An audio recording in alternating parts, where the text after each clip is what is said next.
Academy. What does the Bandit Academy know about? Dick and pussy. Exactly. I hope it's not in that order. Yeah, any dick and pussy Know about conversation. Goated. Yo, the Bandit Academy gotta know more than just DMP, bro. Nah, I got philosophy. About DMP. But how we can talk about finance. We can talk about gambling, gaming. Yeah, I can't talk about no gaming. We can talk about a lot of shit. Oh, hey, just leave me what God. you got to get the right. Why do rag on? Got to get the right people. Once you get the right people, we good. So all the Bandit Academy can do is drink, smoke. We all not versed on everything. Hold on, but the Bandit Academy can drink, smoke, box, talk about women and men, and that's it. Sounds like a bandit to me. Hold up. Hey, we live yet? Like you on the screen? Yeah. Get bitches. Yo, Arnold, lady in the house. Excuse me, I'm sorry, John. Sorry. She came to our fucking. Listen, I'm okay with it. Before CJ go off talking about I'm out of my element. I'm good. I'm good. I'm okay with it, John Henry. I'm good. Rebecca, he don't make no rules. That nigga CJ a guest too. You know what I'm saying? Hey, bro, we had a convention in Vegas this past weekend, bro. We locked in. Word. Locked in. Yeah, we locked in. Like Rebecca, watch this. On, off, on. See? You right here. My bad. We locked in, Rebecca. Don't worry. No, man. That's okay. I see how y'all do your boy. I'm y'all favorite. Y'all can admit it. Y'all just don't like to admit it. Tell me about y'all favorite. You alright. You ain't all that. Exactly. I'm one of the favorites. Crazy. The Bandit Academy, man. The Bandit Academy ain't shit, bro. And he got his do-rag on now. Are you gonna take a drink also, Arnold? You gonna Absolutely. Go ahead and I hope so. Wait, can you go get me a drink? The Bandit Academy don't even got no criminals, nigga. They all stand up citizens. I've been in jail a couple times. Nigga, jail. That's a mask and some E&J in the cup. You don't get any more bandit than that, I think. Who got E&J? That's disrespectful, brother. I thought he drank his wild turkey. Excuse me. Hey, niggas, where my black guy at? So that's I see that. Mm-hmm. That was some good day, man. Hey, stay dangerous. Well, he did caught that black eye because he left the seat up. Yeah, get you some shades, man. Some shades.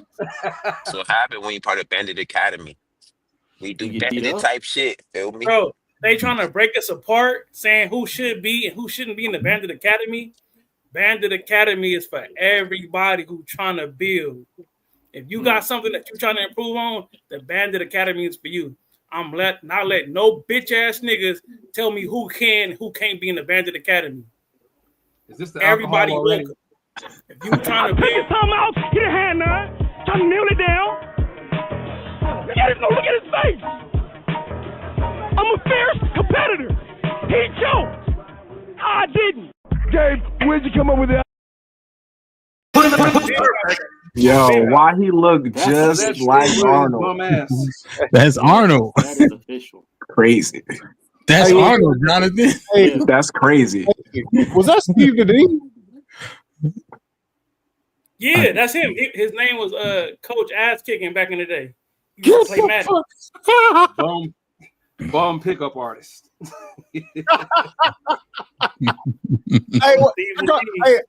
I never seen that before. I thought that was him. Yeah. How many years ago was that? Yeah. That was how many years ago? 20, bro. I was probably 18, 19 in that video. Oh, well, how old are you now? I'm 38. Holy shit in that video. Yo, that was you for real? I had facial hair in 8th grade. This nigga look like Arnold, look, John. Took his time out, get a hand now, trying to kneel it down. Look at his face. I'm a fierce competitor. He choked. Gabe, where'd you come up with that? Yo, Look like I'm you're drawing convinced. security at that. I'm age. convinced, Arnold. They pause I'm the music convinced. for him Yo. hitting is crazy. Oh man, I'm I'm gonna stay out of there. I'm gonna stay out of there. We go, you know. yo, you look like you got some size on you in that video. Like you, It's the jacket. yeah. It's a 2002 jacket, Jonathan. You know, we had the biggest jackets in the world. So Fat, the bubble Jones, yeah. real shit. Niggas that have an Avery on that cost them $700 that could fit a nigga twice his size, nigga. Like one of those yo. NFL line jacks, you sit on the side, but you waiting to go back out. Nah, not that crazy.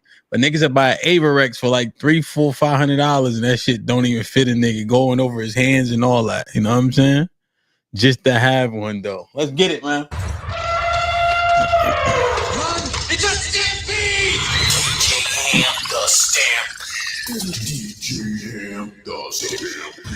Like, share, subscribe, tell a friend, hit that like button right now if you can. That helps the channel the most. DJ Hamp, stand people in the building. This might be Risky Original Show, episode 181. This is America, man. Wow.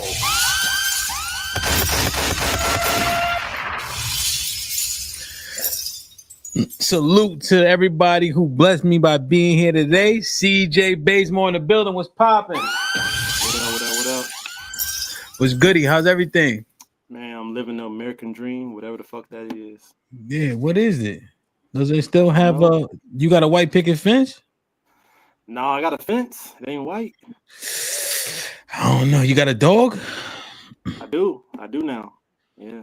Okay. Is wife included in it still or no? Nah, no wife. Front yard, backyard, fence, dog, no wife. Damn, but does that disqualify you? It disqualifies me, I guess. Man, you be all right. You know what I'm saying? You be all right. Yo, man, where can they find you at, man? Y'all can find me on SPS Podcast. I'm a part of the Raw Bunch. Check us out. Shit like that. Make sure y'all go like, share, and subscribe. I ain't see Empress yet, but I'm sure that she'll get busy and put it in the chat and all that. You know what I'm saying? Go show love, hit the like button, hit the subscribe button. They be grinding over there, mostly in the evenings, if I'm not mistaken, right? Is it just the evening shows on Monday, Thursday? And then Thursday, 7. Perfect. Let's get it, man. Hit the like button, man. Salute. John Henry, what's popping? Perfect. Good now. What's good, huh? How you? All fine, man. Like I said, 55 and alive. Made it through the 90s. That was a big time to get through. That's what's up. Boy, if you don't. Where can they find you at, John? YouTube.com/@1970 John Henry. I like it. Let them know your streaming schedule. 8 p.m. Monday, Wednesday, and Friday if I stay tight with it. I try not to cross streams with you, Hamp, but if I need to, I'll slide it back about an hour or so. That's what she said. But boom. That's what's up. Hey, John, you got to change your name right here to your @ name because the @ names work similarly like they do on Instagram. So you should have an @ name for your. So go ahead and change it from the John Henry so they can just type it in. And they should be able to find you pretty quickly on YouTube and shit like that. You know what I'm saying? Please go like, share, and subscribe to John Henry. He been grinding. He do the live stream, pre-records. You know, he got the older people on the panel in terms of the wisdom that they should have been blessed with, given all the years they've been on this earth. I think it's interesting and definitely worth a watch. You feel me? Bandit attorney, leader of the Bandit Academy. What's popping? What's good, Joel? We here. We having a break from DMP today. We talking about politics, so we going to war. Wow. Shit like that. What you wearing? It's a broken ski mask. My head was too big, so this little seam right here broke. Once. Just an open joint, you know. But the seam just broke. It just broke. Wave cap. Ski mask way. We get money the fast way out here. Ski mask way. So you okay? You know what? Fuck it, right, Arm? Shit like that. Now, how can people join the Bandit Academy if they so choose? You got to come to the Discord, and you got to be willing to go through the burning sands. Okay. Ain't nobody gonna come and save you. You got to be able to stand in the fire, in the flames, and get to yourself, find yourself, and find your personal improvement. Okay. What does that consist of? Find yourself. That sound like when women go on that self-love journey. See, chill. I'm just asking, bro. We're not talking about no eat, pray, love, none of that, right? Mm-hmm. We're talking about get it out the mud, not eat, pray, love. You know what I'm saying? Don't play me like that. I'm just saying, bro, we need to define it. You feel me? I want to make sure. Go ahead. The definition is getting better at what you want to get better at. It's an academy. So we don't have no preset curriculum. It's what you want to get better at. If you want to get better at being able to snap at jokes, we're going to get better at that. If you want to get better at being able to go back and forth in a conversation, we're going to get better at that. We want to get better at relationships, we're going to get better at that. There is no preset curriculum. There is no doctrine, right? We're going to get you better at what you want to get better at. Oh, okay. So they come in and you basically give them prescriptions on what they looking for. Correct. Okay. There is no echo chamber. Shit like that. So everything, okay, so anything is on the table. So y'all can edify on anything pretty much. What if you want to get better at finances? Oh, yeah, we got somebody for that. Word? Shout out to Jeremiah. Oh, okay. He's a part of the Bandit Academy? Yes, he is. He likes staying in the shadows. Got you. Okay, well, he's running from the feds. He's running from the IRS. Now that part, I might believe it, man. Join the Discord. Salute to the Bandit Academy, man. If you want to get better and whatever it is that you want to get better at, they are here for you, man. You heard? John, what's popping? Jonathan, what's popping? What's good? How you, man? All's good, man. Chilling. Yo, man, I need more videos on the Fit Fam Instagram. What's goody? Yeah, hey, I be in the gym every day, but I don't be like videoing every day. So, saying though, why not? Don't be so proud to take that tripod, John. Yeah, I'm good. I'll be good with it. They take a tripod? What you mean? I gotta take my stand and my camera and all that with me. Oh yeah. You gotta remember that the tripod allows you to get footage that you weren't even thinking about. You know what I'm saying? When you gotta hold the phone, you literally gotta be intentional every single time. Yeah. If you got that bitch set up with the editing software, you could zoom in on yourself. You know what I'm saying? Even if it's like across the room and shit like that, and it don't usually distort. You know, basically depending on what you're using. So yeah, man, we need that, man. I was looking, I'm like, okay, we grinding, and then I need more posts. You feel me? Yeah, I got you. So where can they find y'all at, man? Let me know. What's our John? Fit Fam 710. That nigga don't even know the name of the shit. Ain't it an underscore in there somewhere? Fit _Fam us 710. Yeah, I mean, all I know is 315, 405 squats. Whatever numbers y'all think y'all doing, I'm doing them. Who? You say what? Who you talking? Oh no, you ain't talking to me. You talking? Hey, listen. He talking to you, Hamp. Yo, leave me out of it. All right, this ain't. I mean, go ahead. Ask Ty City to work out with you. You know what I'm saying? He look a little strong. I'm a lot of strong. You didn't see what I mean? It's levels to this shit. You know what I'm saying? Don't do that. Listen, I got it. My deadlift is good and my squat is good, but I got to get my bench up. So that's it. Yeah, man. Now that's what's up, though, man. Y'all got the long arms and all that shit. You know what I mean?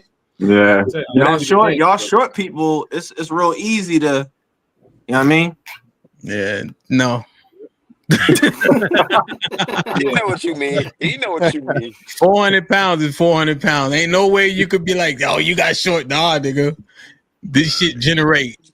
power, bro. I understand what you're saying, Jonathan. I got the That's true. We need, huh? 6'5" is different. You know what I mean? Especially on your squat and your bench. Come on, man. What are y'all talking Different. about, man? It's different, huh? Oh, yeah, okay. Stop the cap. It's just different, brother. Y'all short motherfuckers don't understand the tall man's problem. I feel you, Jonathan. I understand, brother. We know. Be nice was good. What's up, family? Hope everybody's having a great day. It's been a beautiful, beautiful Wednesday. It's Wednesday, right? Or is it Tuesday? Yeah, it's Wednesday. And the Academy. Looked like it was gonna rain. It didn't rain, so I'm in good spirits. I got a Bandit Academy water bottle, and it came preloaded with a little bit of vodka, alcohol, 35%. So I'm ready to go. I'm ready to get active, and I'm ready to get at it. Okay.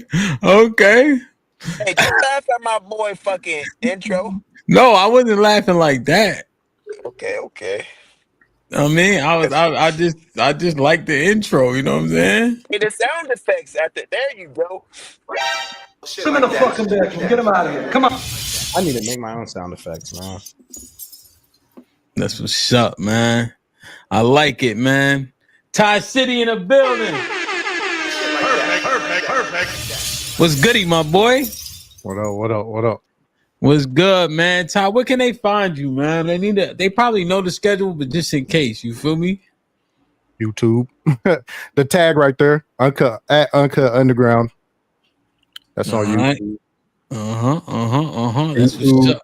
Discord. You know what I'm saying? So Word, man. Make sure I go like, share, and subscribe to my nigga Ty City in the building, man. He said, yo, Hamp, I need ends on this. You know what I mean? You stream it at night so we can get busy. I said, say less. Rebecca, my crowd be on bullshit. You know what I'm saying? You might want to just look around before you jump in the mix. It's all good. Yeah. You know what I mean? It's all good. Rebecca, what's good? What's up, gentlemen and CJ? You know I have to do it. Shots fired. Yeah, that's funny. That's No, funny. CJ know I always gotta mess with him. CJ know that I always gotta mess with him. So, but no, it's all love. I'm happy to be here with y'all. Thank you for letting me share the space. No doubt. Rebecca in the building, man. You've been grinding for like what, 2 months now? You know what I'm saying? Fit fam. We gotta change that Instagram name. That shit is complicated, nigga. Niggas hate underscores, bro. Hate them. Like, if somebody gotta put in an underscore, good luck. You know what I'm saying? Yeah.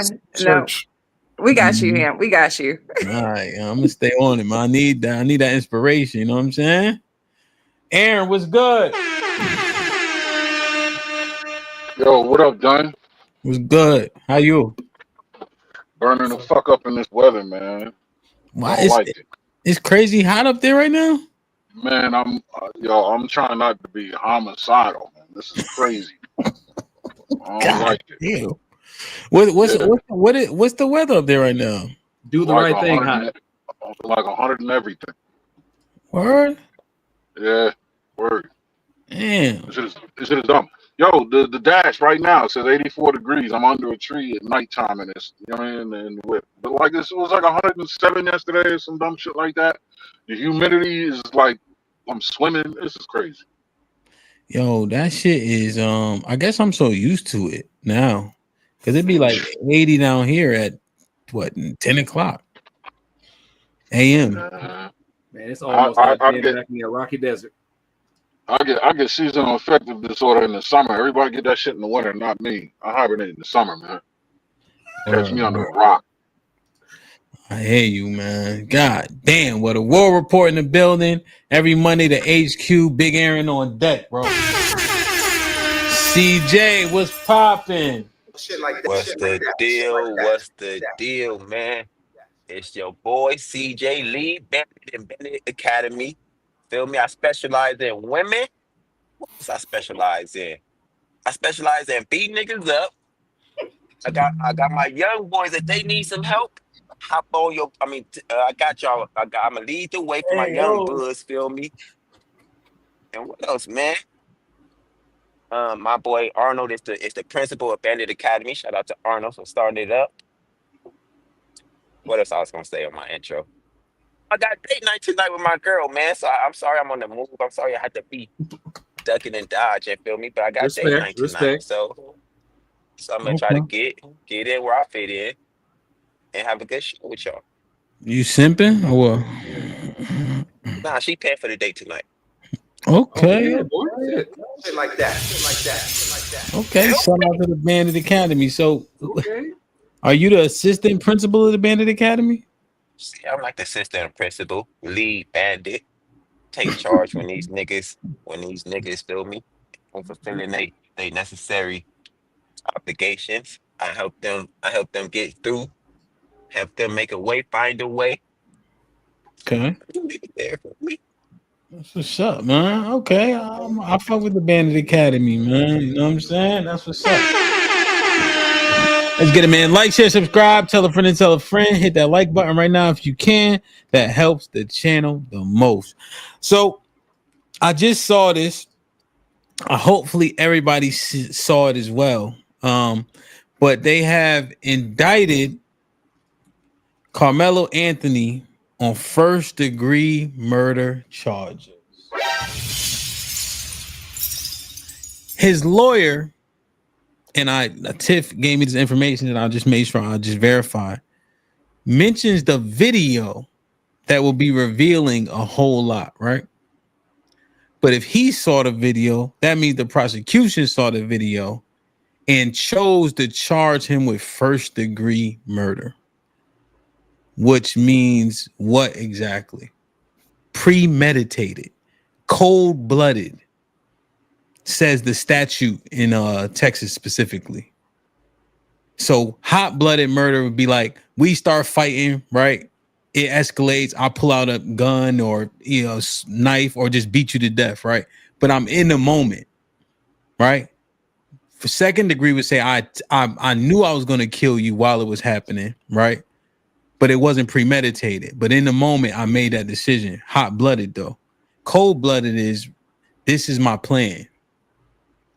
So, yeah, because that's the premeditated part. My plan is to do so. For all intents and purposes, I don't have to get angry to do it, right? And it literally uses the terminology cold-blooded, hot-blooded in the statutes of, the murder statutes in Texas specifically. CJ Bazemore, what do you think that he was indicted on murder one? What do I think? Mm-hmm. I mean, if they basing it off of, they claim that, he said the videos.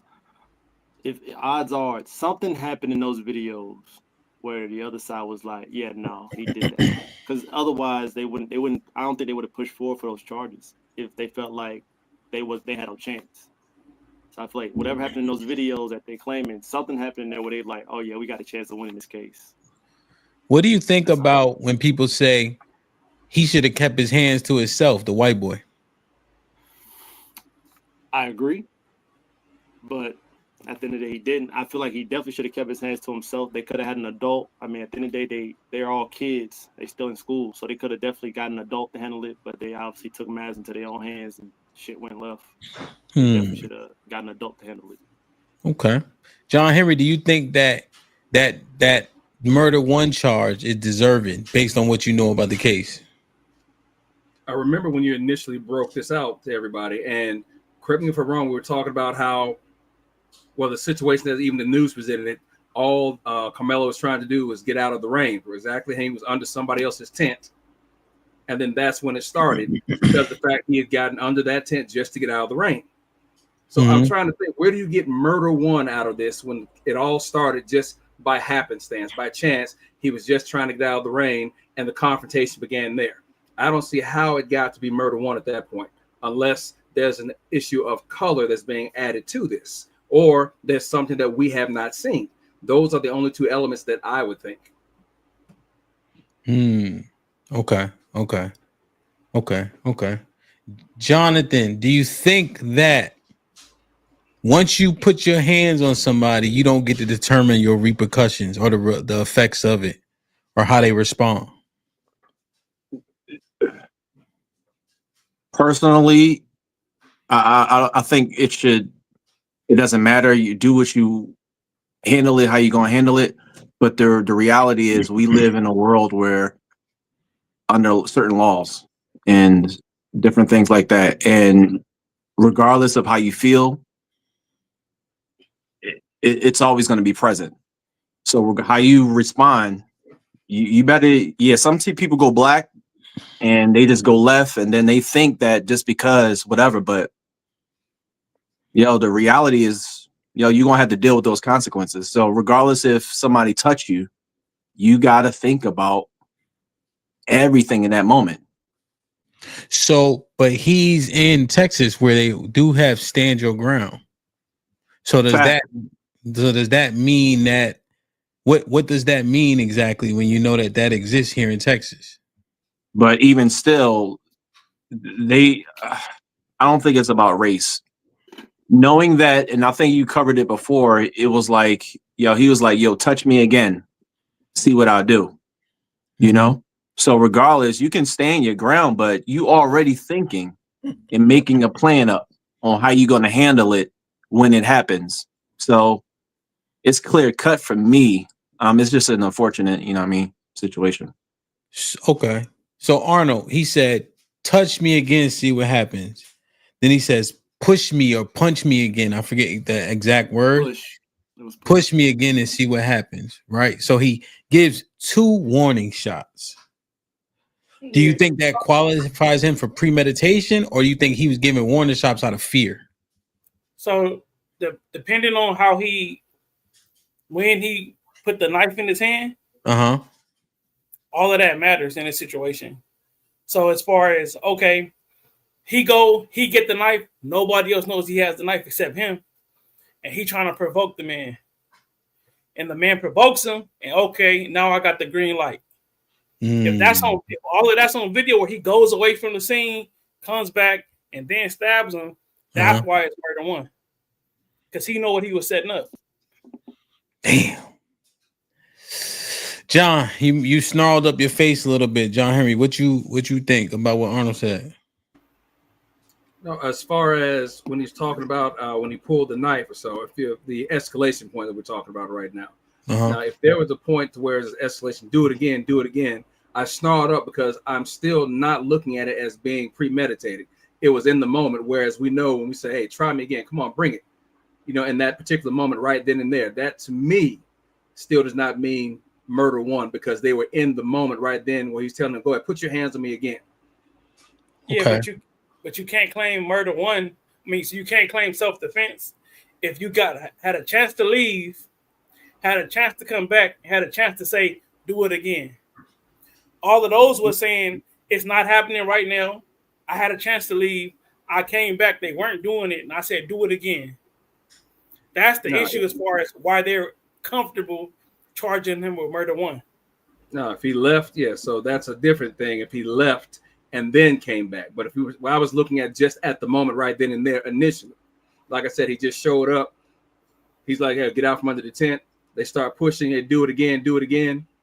And that's one thing. But if he went away and then came back, and that shows intent, that would be a different thing. But I was talking about a different instance. What Arnold's talking about, yes, if he went away and then came back, that changes the whole landscape. So, Ty City, you see, they're going back and forth about something that's pretty substantive. One thing I want to make sure that everybody understands is when he was first pushed, he grabs his bag and opens it and then says, do it again in some way, shape, or form. Push me, touch me. I think it was push me, right? To CJ Basemore's point. So he grabs the bag in what people would probably deem preparation, Ty City, which why go ahead. So this where it get kind of murky because you have a warning and then you have a challenge. You see what I'm saying? People are looking at this 2 different ways.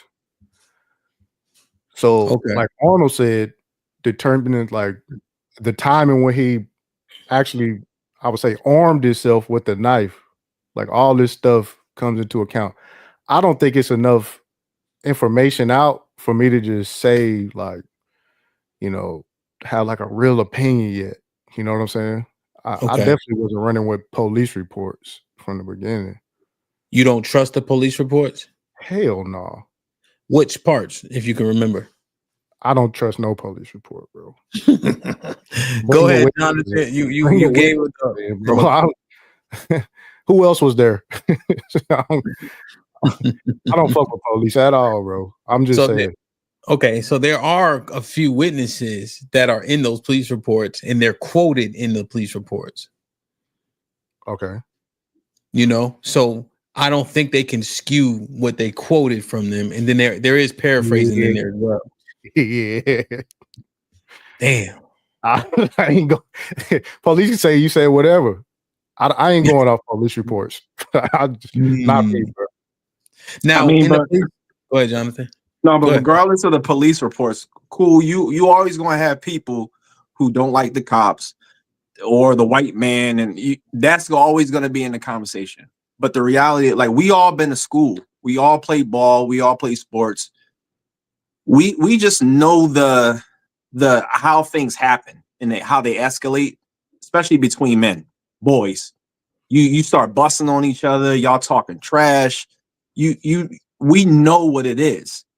You know what I mean? So, like, I get the we don't trust the cops and then the white man, but no. I don't even think this was a racial issue. No, yeah, facts. I feel you. Yeah. So, but what he's saying, Ty, is, do you have any not positive or even negative experience with the police or people around you, in which case you have this doubtful outlook? The last thing I'm gonna do is trust the police report. Like I said, who else was there? I gotta, you know what I'm saying, bring the cameras out. You know what I'm saying? Damn. So yeah, that's the thing that give me cause for pause. Be nice, right? Because they have a video. Now, I know people are saying lesser included offenses, right? You go for murder 1, but you can get murder 2. Now, see, that's the part that's tricky. Now, this is what I read in the statute regarding self-defense, right? So if you claim self-defense, that's admitting that you did the thing, but the reason for which you did it is, you know, to protect yourself. Now, provocative words, right? Provocation will eliminate the self-defense claim. Do you see it, as Ty said, it could be provocation or warning? I mean, personally, I think it's a provocation, just based on what I've seen in, like, what I remember from high school, which really wasn't that long ago. Fights don't escalate like this unless the dude is a pussy, pretty much. So me personally, I think it was something like, oh yeah, I don't like some type of feud they had, and then eventually it just ramped up, and this dude just got super emotional and felt like, you know what, I'm gonna hurt him for real. Maybe he didn't mean to stab him directly in the heart, but I think he did mean to do bodily harm on him at one point, and he was just like, you know what, now's the time, it's the perfect time. And they're pushing me out of the tent. I didn't even know that it was raining that day, so that's new context to me. Yeah, it was raining. But as far as that, I mean, I can't really give too much of an opinion, but personally, I wasn't there. But based on what I've heard, it sounds like a situation that didn't have to escalate that far. So Okay. I would kind of side with the jury on that. So that's what I'm trying to figure out, right? What do you guys think, right? Rebecca and Be Nice, what do you think the majority of people think, right? So like Sean, I don't know where he at, but Sean said, keep your hands to yourself. You play stupid games, you get stupid prizes. They would have kept their hands to themselves, they would have been all right. It's that simple. I've heard that before, right? And then obviously people say, you escalated it over what it needed to be escalated. So if he pushed you or try to remove you from the tent, people say that doesn't warrant you using a what's it called? Not fatal weapon. What's it called? Deadly weapon. Right. So now, what do you think, Be Nice, speculatively, the town that they live in is, I think, what, 70% white? It's upper middle class. People got money up there, you know? It has about 280,000 people and Deadly Force. Thank you, Miss Fantastic. And has 280,000 people. They have like 6 or 7 schools or so. And it's like always the top 5 safest cities in the country, you know, for places that qualify as a city. You know what I mean? Yeah. So what do you think the jury pool is going to be likely to say? He didn't need to stab him, or you touched him, so now you don't control your repercussions. What do you think about that jury pool up there? If it's like a suburban area, nice place, I think the majority of people will be like, you're doing too much. There was no reason for you to stab them. Most of the time, at least from what I've seen, I grew up in the suburbs.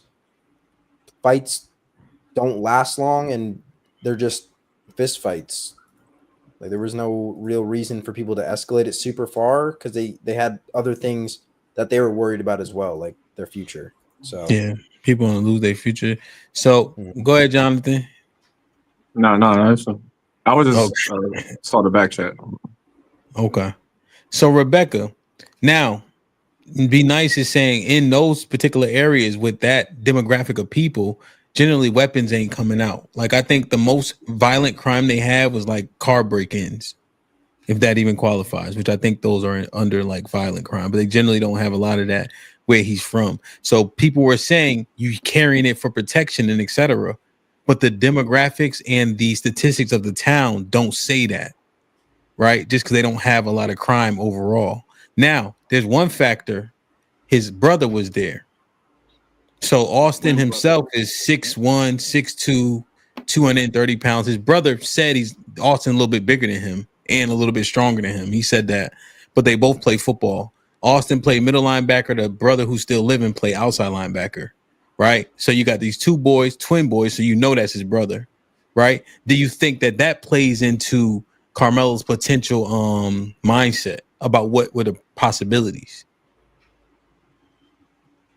Absolutely. I definitely think that plays into his mindset of, okay, what can happen to me? Because they're both bigger guys. I know I have this weapon or whatever, you know, so it's either me or them. That could definitely be his mindset at the time. And I know you were asking about the jury too, is like as far as what they're thinking, right? So being the demographic be that it is, when it comes to that, people are going to be like, well, we don't know what we don't know. We've never really come into contact with something like this. We're going to do our research. Guess what they're going to heavily weigh on? Legal. Legally, they're going to get to what the legal facts are. You know, this is what happened. This is what this means for premeditation, which is first degree. This is what the second degree, which is what, like reckless. And that's like a thin line. So how are we going to be able to determine, was this a reckless act that ended in death? Or was this premeditated because he said what he said and he brought that weapon to the track meet or whatever? Okay, so reckless act would manslaughter be constituted as a reckless act, right? So you got vehicular manslaughter. You also have vehicular homicide, right? You know, like, do you think that qualifies, like people fighting or responding in the fight and then it goes too far? For me, I think that it does. But then again, you have to go into what are those legal implications? What is the evidence legally that's going to be like, this is what it is. And this is how we are going to go about this charge. Is it second degree because of these things as evidence? Like the tape, I think the tape is going to be that deciding factor for the first or the second degree. That's what I think. Let me chime in real quick on that. Go ahead. Right. So in Texas, right, to diffuse a threat, right, this is where it comes into like manslaughter and murder, whatever. If he just jabbed him in the heart to diffuse the threat and he died in the process, that makes a difference too. Whether it's the other side of him, like standing over him and just, you know what I'm saying? That's where it's like a different intention as well. So in the state of Texas, right? Let's say if somebody like charged you or something and you hit them with your car, if they die in the process, you see what I'm saying? But if you back your car up and you start running them back and forth, it's like the excessive force is the way they look at it in Texas is different. So if you just diffuse the threat and somebody died in the process, that's when you start looking at like manslaughter and stuff like that. But if he was like standing over him, like intentional, like getting the work in, that make a difference too. I haven't seen the video or no, like from what the witnesses said, a single strike to the chest in the middle of the scuffle. It wasn't like they pushed him out and he came back and stabbed him or anything like that. It's literally in the course of the scuffle that the one strike happened. So that's why I thought that he would get manslaughter and then he would definitely get like a weapons charge for the knife or whatever. Yeah, there's no charge I for do that. see how they're going to get the murder on it. Yeah, no, 100%. So that's the thing, right? Because they haven't told us exactly what the weapon was, right? At least I haven't seen it, right? So they didn't emphatic. Go ahead. I keep hearing people talk about the sharpener for the cleats. I don't know. That's what I'm saying. They haven't been, unless I just missed it. Like they haven't been clear on what the weapon was. But that's generally what the sentiment was in the police reports, that it was one strike, and he poked him in the heart. Go ahead. Question: does anyone has the question ever come out here? Anyone asks, why did he have a weapon with him to begin with? Now, going back to that, here's the other thing: if he did have that with him and he went for the bag, again, you got those two brothers. Let's say both of them over 6 feet, 200 some odd pounds. The concern may be, hey, are they going to jump me? I got a 2-on-1 situation. Now, that's something to also bring into the factor here. Now, going back to where we discussed the jury pool, all right, let's look at it from the standpoint. I think, is it Cisco, Texas, I want to say, where they are? Is it Cisco or Frisco, Texas? Frisco, yeah. Okay, so Frisco, Texas. So, again, everyone's making money, even the blacks who live out there, because supposedly his family was getting flack because they moved to a different house during the course of all this, because his father was able to afford that. But again, the question now comes back to being, is there going to be a Rodney King type of jury, or was there a Rodney King jury? Because remember, when that jumped off back in the day, I was there when all that went down. You could smell the smoke. But nonetheless, the thing is that they moved it to a county that was more friendly. Whereas if they are already in a county that's friendly, then what was the possibility of the trial being any different than what most of us would have presumed it was going to go? So let me say this too about like Texas and like it's a lot of people. A lot of people came in here from California. It's a lot of places in Texas. You'll be surprised they're like liberal. You know what I'm saying? Especially places where it's a lot of money flowing through there. If it ain't like rural country or something like that, like I don't know what the makeup of Frisco is, but they are upper middle class. So I don't think that he's just going to get like a sham jury out there. You know, it's a lot of corporate entities out there too. Like they got the big stadium. They do big concerts out there. Like it's a corporate type. But am I tripping though? As far as the CJ, I don't know. We kind of keep going back to the what if, or like I said, we were in high school when stuff popped off, but we chose to stay. I get it was raining, but when I got into my fight and whatever, I was talking trash too. I chose to stay. I could have walked away and did whatever. So when we talking about the premeditation and they were gonna jump them, and I'm for the smoke. So like if they was gonna jump me, cool. But if I felt danger, like for real, I could have bounced. So that's what I'm trying to understand. Like we already know that's how things play in reality. And I would argue that that's how this was as well. So that's the one thing. Well, CJ, go ahead, give you a take. And I got a question for Aaron. I was I gonna see you gotta say, go. yeah, it seemed like he was kind of looking for trouble, but Yeah. then you have to think, why wouldn't he just have the knife in a more accessible place if he really wanted to do something? Like, why have it in your backpack to where you got to go in the backpack and get it out? What you mean? Like, if you're trying to do some shit, wouldn't you just have a knife in your pocket so you can just pull it out and do what you got to do with it instead of having it in your backpack? Where, nigga, if you get in a fight, most likely be able to go to your backpack. If the shit is that quick. Hell no. But Niggas. to be fair, that he was a track runner, right? A lot of the shorts don't have pockets. Okay, that makes sense. Which Yeah, had to track meet. that also, I think the problem that I have is like, no matter if you're getting jumped or not, there's always adults near you that are gonna help break it up. So that's what. Be nice. You're making a lot of assertions, man.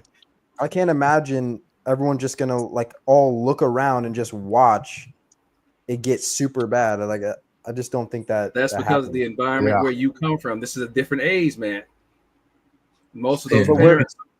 Hey. I'm from virtually like almost the same kind of place. Like, not from the era is what I'm saying. Not from the same era. We're talking. I wouldn't be waiting for nobody to break it up. Okay. I don't know. If I'm out of bounds, first off, right?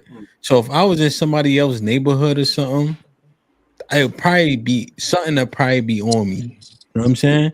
And then if I'm out of bounds and it go up, if I grab my bag, the motherfuckers that I'm going up with know what that means. See, that's the other thing that kind of throw me off. Like, people talk, niggas backed out for less. You seen dude in Philly, where Aaron from, who backed out on a nigga and killed him because he was looking at his girl ass? Yeah. Niggas backed out for way less, but I guess the environment is the key here, right? What's the demographic most likely to do? But that's what I'm saying, though. Imagine you on the ground getting stumped out, like, and the last thing you seen was a bunch of camera phones. See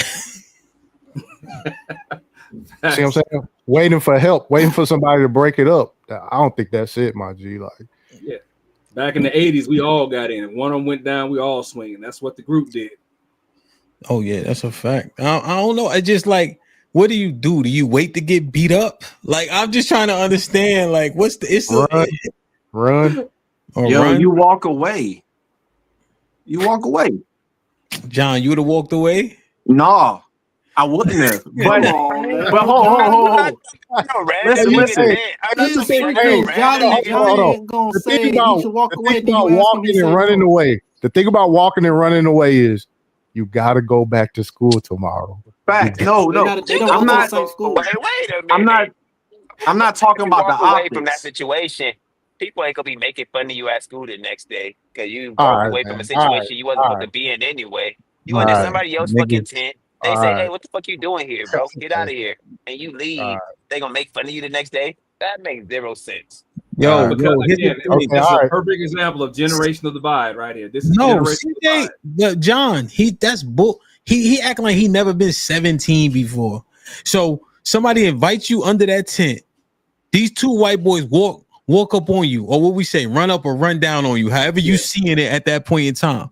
Yo, get the fuck out of our tent. Nigga say, what?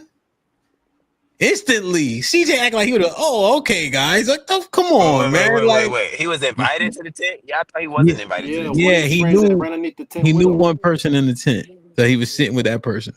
Yeah, he came up under the tent. It was raining, dude. They came up under the tent, whether he was invited or not. He was up under the tent. Then you got two folks who roll up on you like, hold up. Who are you? Okay, that's confrontation, right? That's escalation right there. Yeah, I'm not. Yeah, I wouldn't have walked away. Going nowhere.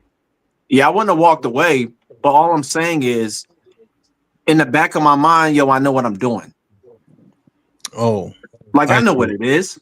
Like I'm talking trash. Like, nigga, you ain't gonna do this. And yeah. But in the back of my mind, I want the smoke. Yeah. This the term that we used to use, Aaron. Make me. See, make me I don't know if I could claim self-defense if I hit you with the make me. Man, listen, man.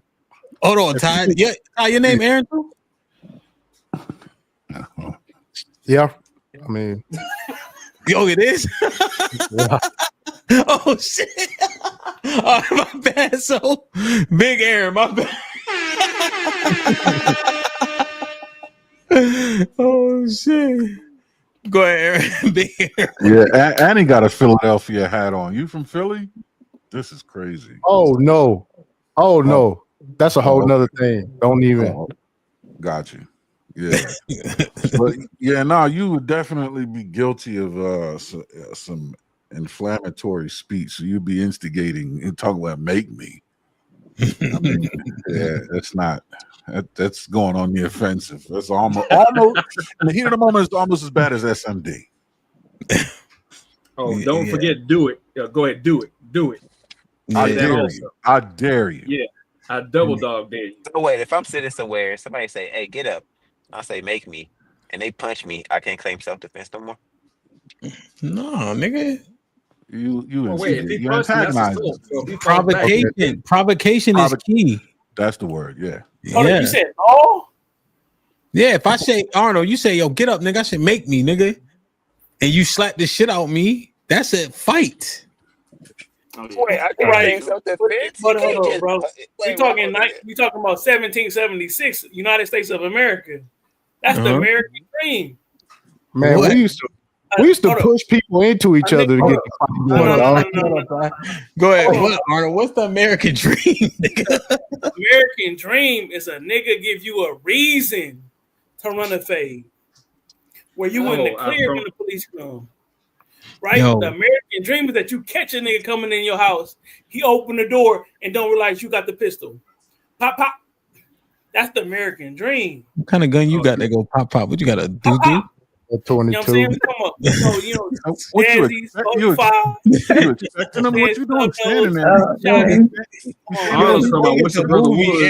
He wanted to come through the door. He got the burner right at his forehead. You standing at the door with the lucky. What are you doing?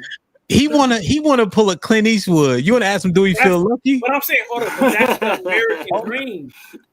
So hey, y'all can be quiet just in case y'all getting in the situation so they can't put this video up. That's the American dream, right? That you get a clean shoot on somebody, right? Where the police don't even take you to the station. That sounds like the hood nigga dream. You gotta look. They kicked in your door. You heard them trying to get in. You shot them. All right, it's a dead body on your porch. And all right, they take the body out with the coroner, and you don't even go agree with that. I kind of agree. You agree? I wish a nigga would too. I kind of agree. That boy is a real bandit. Yo, I'm trying to think, bro. Yeah, real shit though. Cause I think he might be right, bro. Because I got a couple of guns. I'm like, yo, what do I have these for? Yeah. Right? Like, that's why I got rid of mine. It felt dangerous at a certain point. Wait, who said that? CJ. This season. Bazemore. Yeah, I had to go from 7 to 1. I realized, 2. I realized, like, man, I got all these guns. I ain't never really gonna shoot nobody like that. This ain't the zombie apocalypse. Like, little kid too. That's blasphemy. Not having my face in this conversation. Enough, you just like, I'm over it. Damn, man, I don't know, man. So, Aaron, what you think, man? Go ahead, Arnold. So we all seen the fight on the schoolyard. Hit me. Because everybody in America understands self-defense, right? They even understand the code of conduct at their school. If they hit you, you got a better chance at not getting suspended. Yeah. So when they doing it, even if I know I got the up on somebody, I'm gonna say, hey, make sure he hit me first. Because even though he a schoolboy, but he gonna say, okay, if he hit me first, I could get this off, right? And I got the stick on me, right? And I'm about to chop him up.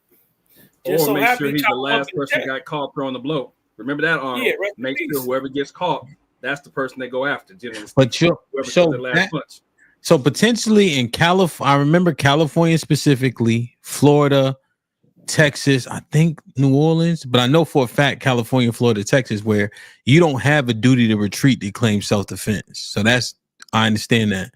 So like Connecticut, New York, if you don't retreat, if you don't try to get out that situation and you just start duking it out, regardless of who punched first, you can't claim self-defense. Yeah, you can't know you got the K on you, and then it's okay. Here we go. You think you threatening me? Now I know I got the up on you, and it's over for you. That's how those states work, right? The other states, like Texas, you thought you had an advantage. Now it's over for you. You know what I'm saying? Like Florida, Texas, you in a bad spot. But it's not though. That's why we in this situation right now. Like, cool, he thought he had the upper hand. But that's saying that's the video. I'm saying that if we in Texas and the DA said that we could prosecute, I mean, in the video it said that there was a gap between the threat, him getting a weapon, him coming back, him saying what he said, and then him executing what he had in his head. But he didn't leave. He came with the shank on him. He had the shank with him. And he said, do it again and see what happened, and grabbed his bag, ready to shank. Did he have it with him initially when he came under the tent when he was invited? Yeah, because he just grabbed his bag after he got. So here's the question. Why was he at a track meet with a shank? He was like, why do you go to a baseball game or a supposedly, football game? Supposedly it's not a shank. No, supposedly it's not a shank. Supposedly it's the sharpener. Be more. Hold on, bro. It's a shank that could kill somebody because it kills somebody. It's a weapon. Why it's was a knife. It was a knife. It's a knife. It was a knife. Yes. It was a knife? Yes. When? Well, that changes. It was a knife. It didn't say that it was a tool sharpener. They actually debunked that. And I was just reading it because I was like, oh, yeah, I did also hear that it was a cleat tool. It wasn't a cleat tool. It was actually a knife. Okay. A retractable knife? Because the cleat tool is just the shape of the cleat. There is no cleat. Not sharp. It's a cleat, screw in like a tool. Yeah, for like the cleats, football cleats. Damn. So okay, so it's a knife. Mm-hmm. Damn. And HAMP, you guys all have played sports, right? Y'all all been to a stadium. Mm-hmm. What does that sign on a stadium say? No weapon. There you go. You didn't have that back in the 80s, though. I got this, Rebecca. I got this little gun like this, and it's a belt. It's a belt buckle. Shit, me. They make guns for when you can't have guns. Yeah, and there's certain requirements, especially for firearms. Mm-hmm. But anything that can like poke out a tire, so a knife, anything sharp like that, it's prohibited into stadiums.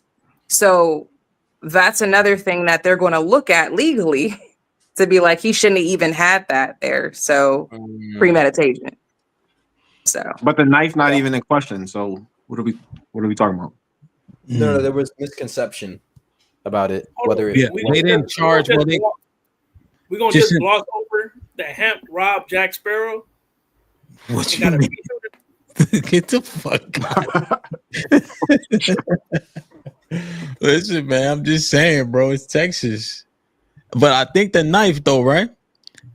I guess Jonathan simply saying that they didn't like charge him for having a knife where it wasn't supposed to be, and etc. But right. I think Rebecca was saying that they're going to say he was willing to bring this knife wherever, even when it's prohibited. So what is his mindset? Because that's how they do it. That's how the prosecutor, just like the attorney, the defense attorney keeps talking about the video, right? So now all you hear him saying is the video is going to clarify a lot of stuff, and he's Carmelo's attorney.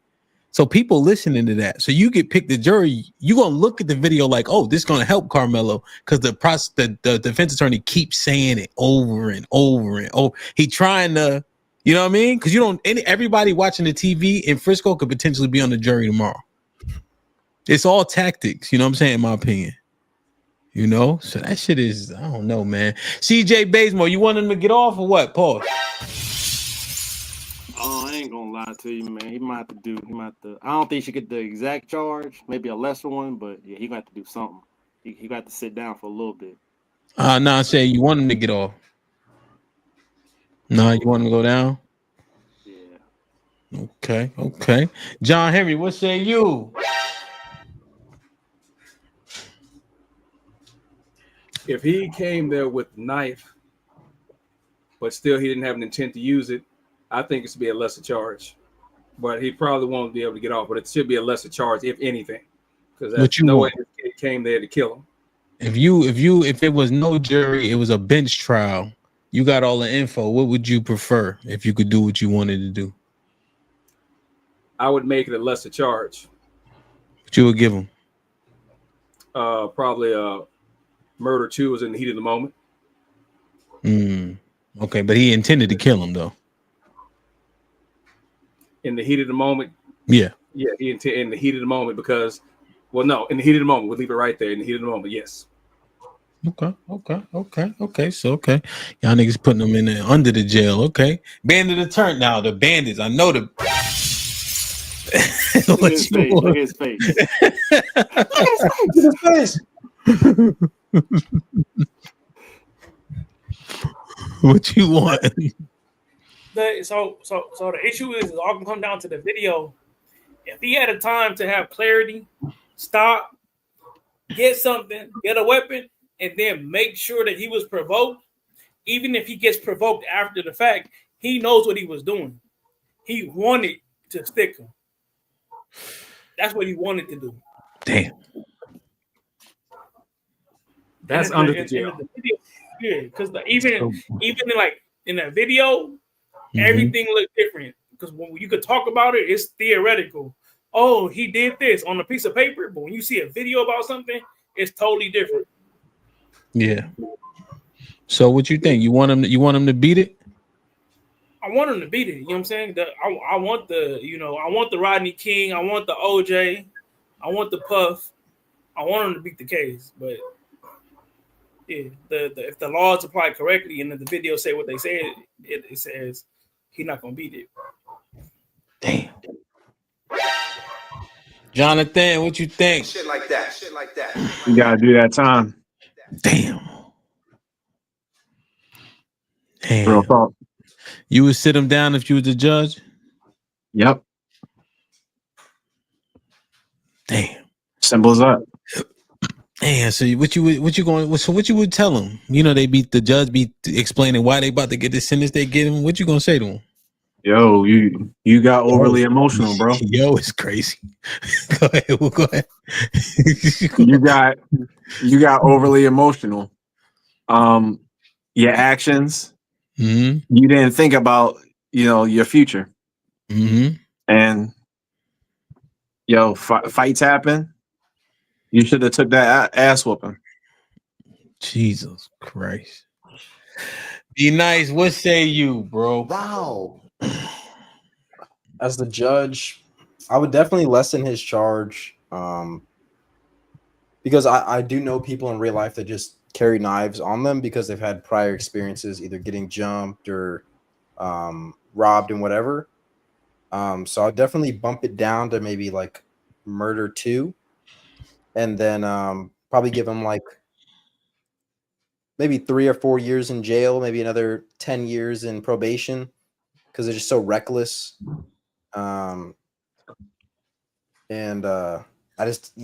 I can't, like, even imagining it, I can't imagine it ending in somebody being dead. That's the problem. Like, I can't imagine it. So you're saying he can't walk? Oh no. I mean, even though I hope he does, I hope the video shows that it's complete self-defense and all this stuff. Not like it matters. It's not really a racial thing, but I mean, yeah, I mean, obviously I hope everyone gets a fair trial and whoever's innocent should be free. That's what I believe.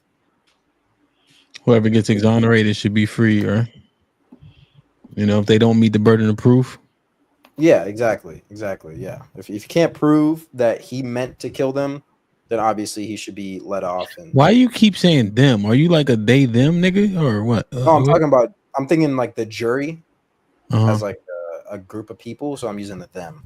Oh, all right, nigga. Yeah. Worried me. If the glove doesn't fit, they must have quit. Beer fingers is crazy, John. Todd, what you think?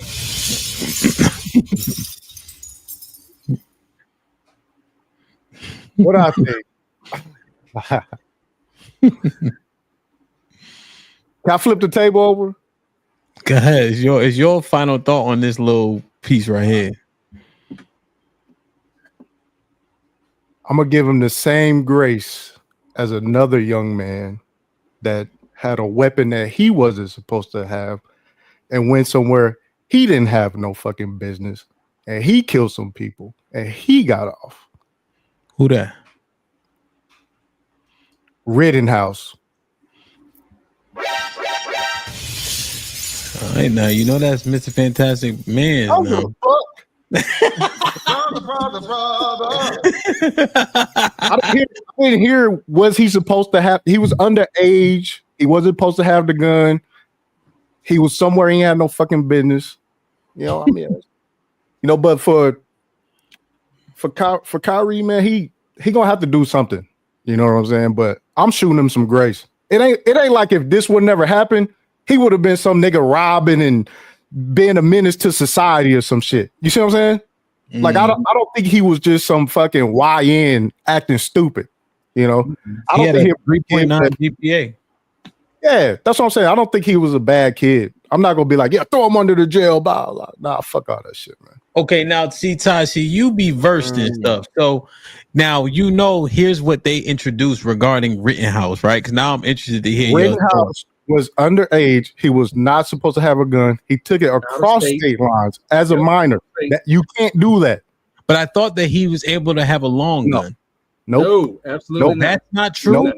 Nope. That's not true. Nope. Now, when they try to take the gun from him, that's when he shot, right? That's what they told me. See, I don't have a problem with Kyle Rittenhouse defending himself. He put himself in that situation. That's what I'm saying. Okay, so go ahead. So you saying, you and John saying essentially because Carmelo got to hold on, Ty. Well, let me. I just want to. Okay. Are you? This what I'm asking. Okay. If a blood go to a Crip neighborhood talking about he getting attacked, is that how y'all like? Is that a good analogy? Not in that particular situation. It's very close. Oh, hey, y'all about to chew me? I mean, it's a bit of a false equivalency here. I see. Hold on. That's what I'm saying about Arnold, right? This is what I say about Arnold, right? Well, where it's like the American dream. I'm going to go to the worst neighborhood with a gun, and I hope nothing happens. Or I have to shoot somebody. You know what I'm saying? That type of shit. You know what I'm saying? Yeah, like so you are anti the pro. I'm just taking this walk with y'all. You are anti the protest of which you attend with the burner, right? Like that to defend strangers' property that you don't even know.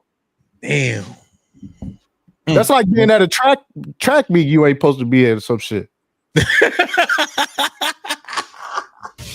Yeah, that's it. Hold on, CJ shaking his head with the doobie wrap on. What's up, CJ? Guilty. That nigga guilty. Lock that thing, not you. See, they both named CJ. Damn, I forgot. Oh, let me say this because I just want to say this because Carmelo got to be the one that could have walked away and all the rest. He should have found a different way to handle this and all the rest of this shit. If he's in danger, he should have did all these options and shit. But I'm just giving him. I'm just keeping the same energy. That's all. Man, I gotta go. Guilty. Lock that nigga up. Hold on, let me go. I gotta go. That nigga's guilty. No, I don't know. But don't try to compare him to the Kyle Rittenhouse shit. That was a whole different situation. I can't believe he just tried to do that false. Break it down, or you gotta go. All right, put me on speaker. Let me ask her if she can get 6 more minutes. Let me ask her. All right. Well, she said she would be 3 more minutes. Feel me. All right, cool. She gave you 3. Okay. Go ahead. Yeah, man. My boy Kyle Rittenhouse was defending himself. He was on the run. He was running away. What y'all talking about? How are you running away and you think it's the same situation? He was literally running. How did he get there? Running away? No. I think he got. He shot the first white guy. He shot the first white guy, and then he was running. And then somebody tricked him, and they tried to take his gun. Then he started really shooting niggas. That first nigga he shot, I can't remember the whole fucking thing. I'm pretty sure they tried to swing a skateboard. I can't believe y'all making this false comparison, man. They were swinging. Hey, I'm sorry to tell you. Yo, listen. Kyle Rittenhouse wasn't supposed to have that gun. That's why the adult who gave him the gun had to go to jail. They got charged. What? I don't know Yeah. if that's true. And Oh my God, man. I hope See, my this what I'm boy, saying. what's the other one now? He's This is what I'm 17. saying, man. Hope he get a fair trial. Feel me? I don't want my boy to go down if he ain't guilty. Bro, But that was sounds like fucking he 10 years guilty. ago. Thank you. I don't remember that shit. But I know my boy was innocent when I was watching the shit. I was like, my boy is innocent. He deserved My boy is to crazy, get bro. them Yeah, niggas man. out My the boy, way. wow, man. Yeah. My boy CJ, bro, was you're 3 minutes innocent. left, Feel bro. me? Fuck y'all talking about, man. He did what he Free was the supposed to do. guys. Freedom. Free the guy. Yo, bandit attorney, man. You gotta. Hey, bro. Hey, it's work in progress. Hey, I thought you said we free to believe what we want to believe. Hey, I said, Achieve what we want to achieve. I need You just say that. All right, motherfucker. Yeah. Bandit Academy arguing. I don't know that much about that Rittenhouse, but I feel like y'all said a lot of wrong shit there. Well, about which one? The Rittenhouse? The Rittenhouse. I could have sworn that the gun was already in the state. What was that, like Wisconsin? One of them white folks, one of them big white folks. Exactly. Could've sworn the CJ gun know was what you talking already about. there. Call brother 3 times for us. And it's my bad, CJ. All right, I'm out of here. Good. Have a good show. Yeah, you might have to Call brother 3 times to get replace me. whoever Feel else. me? But I feel like I can't remember much of it, but I could have sworn that gun was supposed to been already over there. I thought they already had said that shit in the trial. That was already over there. Somebody went to jail for giving him that gun. Man, we look this shit up because I could just be saying Look it anything. up. Let me I look this follow up before I two-way go. shit. I'm gonna look this part up Correction, before the I go. gun was Like at in his friend's Wisconsin. house or Correction. something.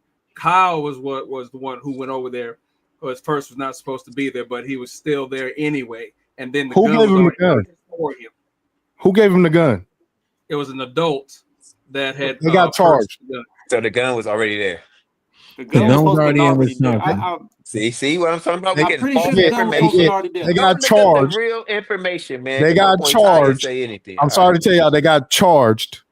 Sorry to tell y'all they got charged for that. He Sorry. got charged for it, but yes, he did get charged Yes, for it. he was not supposed to have that gun. That's why they got charged. Yeah, he got charged. Apparently, he pled out. Probably charged and released. Yeah, all right. Here, we'll All right. charge you. We're gonna let you go the next fucking day. Yeah. They didn't care. Hey man, They knew they That's knew probably that guy one of was the main innocent. They problems. knew he I'm was just keeping the innocent. same energy. That's all. That ain't the same energy. Yeah, That's it a false wasn't a good comparison. No, it's not. Yes, it is. Rebecca, what you think, man? It's a bench All right, trial. You up there? All right, CJ, be safe, man. Yo, you up there? I mean, what you doing with Carmelo? Wrong is wrong. He got to do time. Damn. Okay. Now, first degree, no, I don't agree with that. So Rebecca, you think catching a body is wrong if you catch one? Is that what you're saying is wrong? For any reason? Yeah, don't do that. Well, I'm asking, like, what is that? What is it? When you said wrong is wrong, so I'm just trying to understand, like, Wrong is wrong as far as the fact that he had a weapon. He said, touch me and, again, and see what see what happens. And those, maybe not the same exact words, but that's what I mean. Like, did he intend to kill him? No, no. But, right. So that's why I'm like, I could see the second degree as far as, reckless, whatever, manslaughter. But to say premeditated, it's just a slippery slope to me. Do y'all see yourselves? Because y'all live in, let me see. Everybody pretty much live in a state where you can have a gun except for Arnold. Right? So, Dirty burner. yeah, you gotta have a dirty burner for sure. So, do you see yourself fighting, or do you see yourself hopping out with the blicky? Fighting. I'm fighting. Fight depends on how close you're standing to him. But even then, some cats keep that quick pull mess. Ain't no way. Most shootings happen within 3 feet. Yeah, ain't no way. Fantastic. You gotta have that fire. Yeah, that's he ain't fighting nothing. Nigga. He's sending you to see. I think it's Uncle Charles, right? Well, what we talking about? We talking about now or high school? We talking about right now. Like which I mean. Oh, gun. Yeah, you be a fool, man. A fair fight with a stranger out of nowhere. Gun. Yeah, but out here in Fayetteville, you gotta have one. So, but that's what I'm trying to figure. So, but because he's a kid, he's supposed to fight. Yeah. Okay, Yes. that's a distinct difference. Yes. We all fought. We all fought in high school. We all fought at the games. You know what I mean? We all at the IHOP. You know what I mean? Or whatever. No.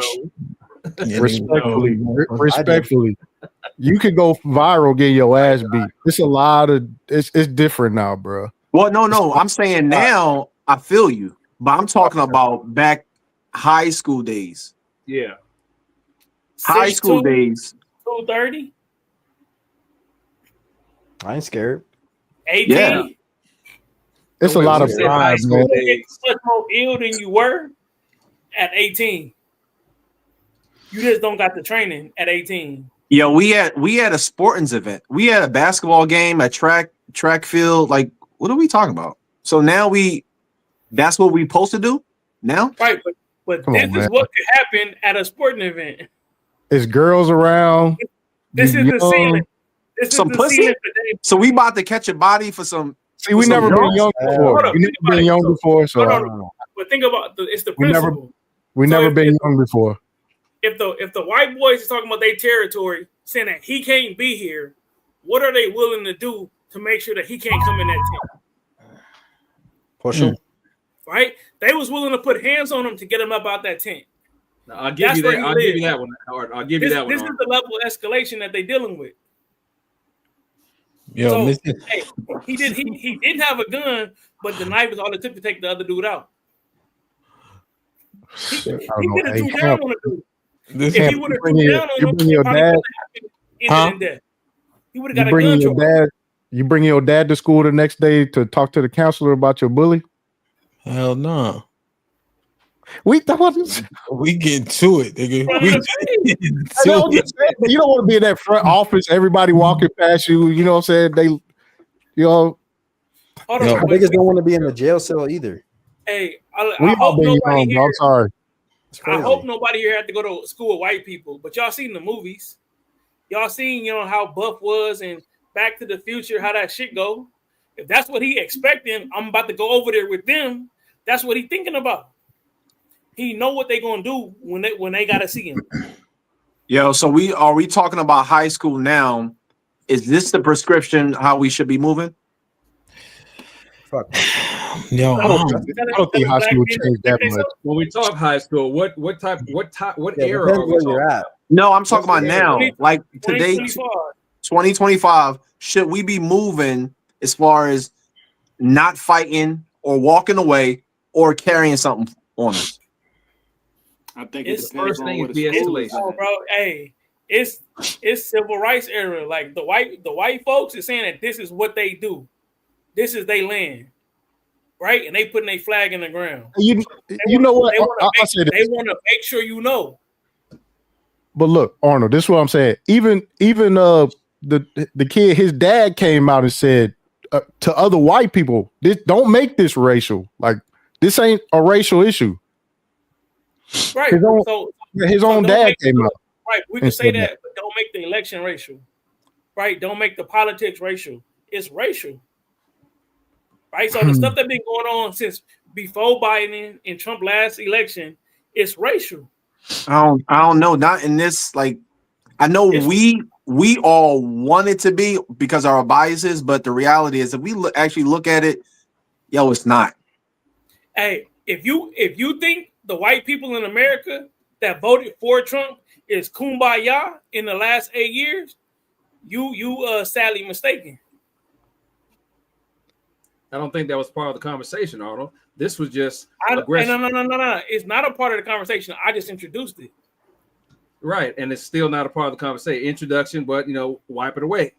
If you want to get white people a pass for the last 8 years in America, go ahead. I'm not. No one said white people getting the pass on it. We're talking about this particular instance right now. If you don't think that the jocular white man in America does not have race on his mind, you're sadly mistaken.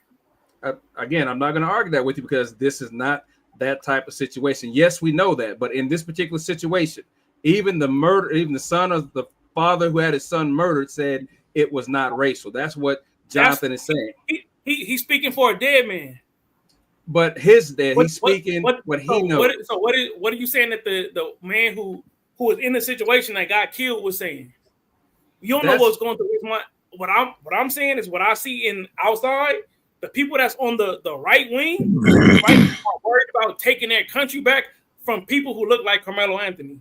And I'm with you on that because to make sure that they know, to make sure that Carmelo knows that they're on top in America, and they run America. This is a circular argument, and because I am with you on that. But in this situation, all right, we're isolated. In this situation, the dead son's father said that this was not a racial thing. However, his father is not saying on whether or not his son was bullied. My thought process is, did these kids have any type of issue before this incident? That's one of the things I don't think has been addressed because the kid was quick to roll up on. Hey, it don't matter. To act like a white person and a black person in America don't have a racial issue after 1776 is bullshit. Yo, I love my white people, yo. They be cool with me. Hey, hold up. When I see a white person, right, my consciousness tells me, hey, I'm talking to a white person in America. He cool with me, though. Like, he didn't do nothing to me. Their lineage has been white since 1776 up to 2025. And I'm conscious of that. And to think that white person don't have when were you born? I'm born in 1987. All right, so what you talking about? 17. So we talking about we let that go. No, we don't. No, John. When do you think white people stop being racist? Yo, the reality is there's always going to be racism in the world. Exactly. So to act like Metcalf couldn't have been racist in the situation is BS. No, he could have been, but that's not okay. Are we talking about possibilities or? Right. So imagine if Carmelo Anthony is a raisin in an oatmeal cookie under that tent. He see him. I'm gonna roll him up out of this tent. Watch. Yo, we talk about oatmeal cookies now. Yeah, but wasn't he invited to the tent? Yeah, by a someone else. But that don't have nothing to do with how Metcalf feel about it. Right? If you got an ally who invited him in the rain, so what? Metcalf says F that. He getting rolled out of here. Yeah. I'm not denying that, Arnold. I fully understand where he's coming from. Because at the end of the day, he could have kicked. He didn't have to kick him out. But he did. And see that. So okay, it could have been school, right? We understand that if it's two black schools, I'm gonna tell my kids, hey, why you got them kids from Dominguez High School up under the Compton High 10? Right? I'm looking at them funny on Monday at practice. Right? But it's added attention when I'm a white school and it's a black rival school and they under the tent. Please don't act like the last 8 years didn't mean anything in American history. No one's saying that, Arnold, but are you looking for confrontation? Let me ask that question. You sound like you are expecting confrontation because you're projecting it, man, in the conversation. No one has ever had that perspective tonight except you mentioning it. Are you looking for confrontation in that manner? I am. All right, that's all I need to hear. When it comes to the white man in the American South, yes, I'm looking for confrontation. Say no more. I'm expecting them to understand, right, what happened in America. Yo, what did the white man do to you? Oh, that's crazy. So you said the white man enslaved my people, right? No, whoa. No, I said no. Hey, my blood pumped the blood of my ancestors. So to me, act like if they didn't do it to me, they didn't do it to me. Fuck that. They did it to us. So I'm saying if I'm born in 87, they didn't do it to me, I'm giving them a pass. That's not how I'm rolling. I roll with everything you're saying, man. So hold on. I'm with you what you're saying, Arnold, I wasn't a slave, this I'm particular looking in the eye of a white man. If I wasn't a slave, I'm looking at a white man like it's Gucci. We good. We on up and up. I'm shaking hands. Ain't no residual. Yo, my white boy, I just shook his hand the other day. Like, we is cool. That's you. My white bull at work, every chance I get, I make him uncomfortable with the part about how white people put black people in slavery. Yo, y'all lunch conversations be crazy then. Every chance I get. I usually just dap white people. I usually don't shake their hand. Yeah, we cool. You know what I mean, keep it moving. Yeah, we always gonna have the reality is there's always gonna be prejudice. There's always gonna be racism. Nothing is ever gonna be perfect. This kumbaya utopia type world that we think we want or we try to, it's never gonna happen. So we have to make do with what we have. So the mindset of the bandit right now is talking about the white man and 17 the Oreo cookie, whatever. Like I grew up in Philly. Ain't nobody. I've been good all my life. So there's always going to be that mentality, that victim. And I'm not saying that we should excuse certain things. Absolutely not. Or fight for certain rights. Absolutely. But I've been good. Every time I got pulled over, I was doing crazy numbers. I gave my license. I ain't talk crazy. I was out of there. Yes, there are some bad apples and whatever, but like, come on, yo. I don't know if he's capping right now or what. Huh? Yeah, he says something by mistake, but you get the sentiment though, right? No, I understand what he's saying. I mean, it's anecdotal. Exactly. I just wonder. Yeah, cool. No, yeah. Yeah. I mean, I'm with Jonathan. I'm with Jonathan on this, but however, at the same time, I know where Arnold's coming from because I'm down for what he's saying. But you can't walk into a room with a shotgun all the time when you can take probably a pistol or something to be more surgical. You don't have to walk in with the 12 gauge. Now, I get where he's saying that we need to remind folks that, yes, you did not take just slaves from Africa. You took architects, you took scientists, you took teachers, you took educators, things of that nature. Yes, I get that. That's what Arnold is saying. But in this situation, it's not that type of moment we're talking about. But any other time outside of this moment, I'm down with what Arnold's saying, with the exception of trying to make everyone feel uncomfortable all the time. At some point in time, there's got to be a minute where we have enough grace to get through the day. But never should they forget that we were not here voluntarily. That's something that needs to stand every day other than Juneteenth. Well, a whole bunch of us are already here, but that's a different conversation. But Arnold is saying you can't remove it. Yeah, agreed. Yeah, I agree. That part's what I'm saying. I agree with him. That right there, yes. But in this particular instance that we're having the conversation tonight, what I'm saying is that even the kid's father said it's not that type of situation.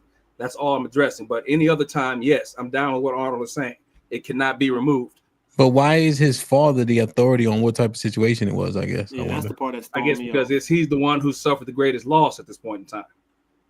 And then we're looking at a potential loss with Carmelo as well, following up on that. These kids, somebody should have de-escalated this. Wait, I would say his father would be he's the closest thing to him to understand his thought process. Even if it was some racial tension, he would be the one that maybe his son confided in, or whatever. So he probably would be the closest thing to understand, maybe to realize what was going on between his son and maybe the other boy. He ain't even live with his daddy. Yeah, they had a. Let me get out of there. Go ahead. Yeah, I'm just saying. Are we saying that the modern white man does not know that that's a losing argument for the modern white man to act like, I care about race, right? They can't say that.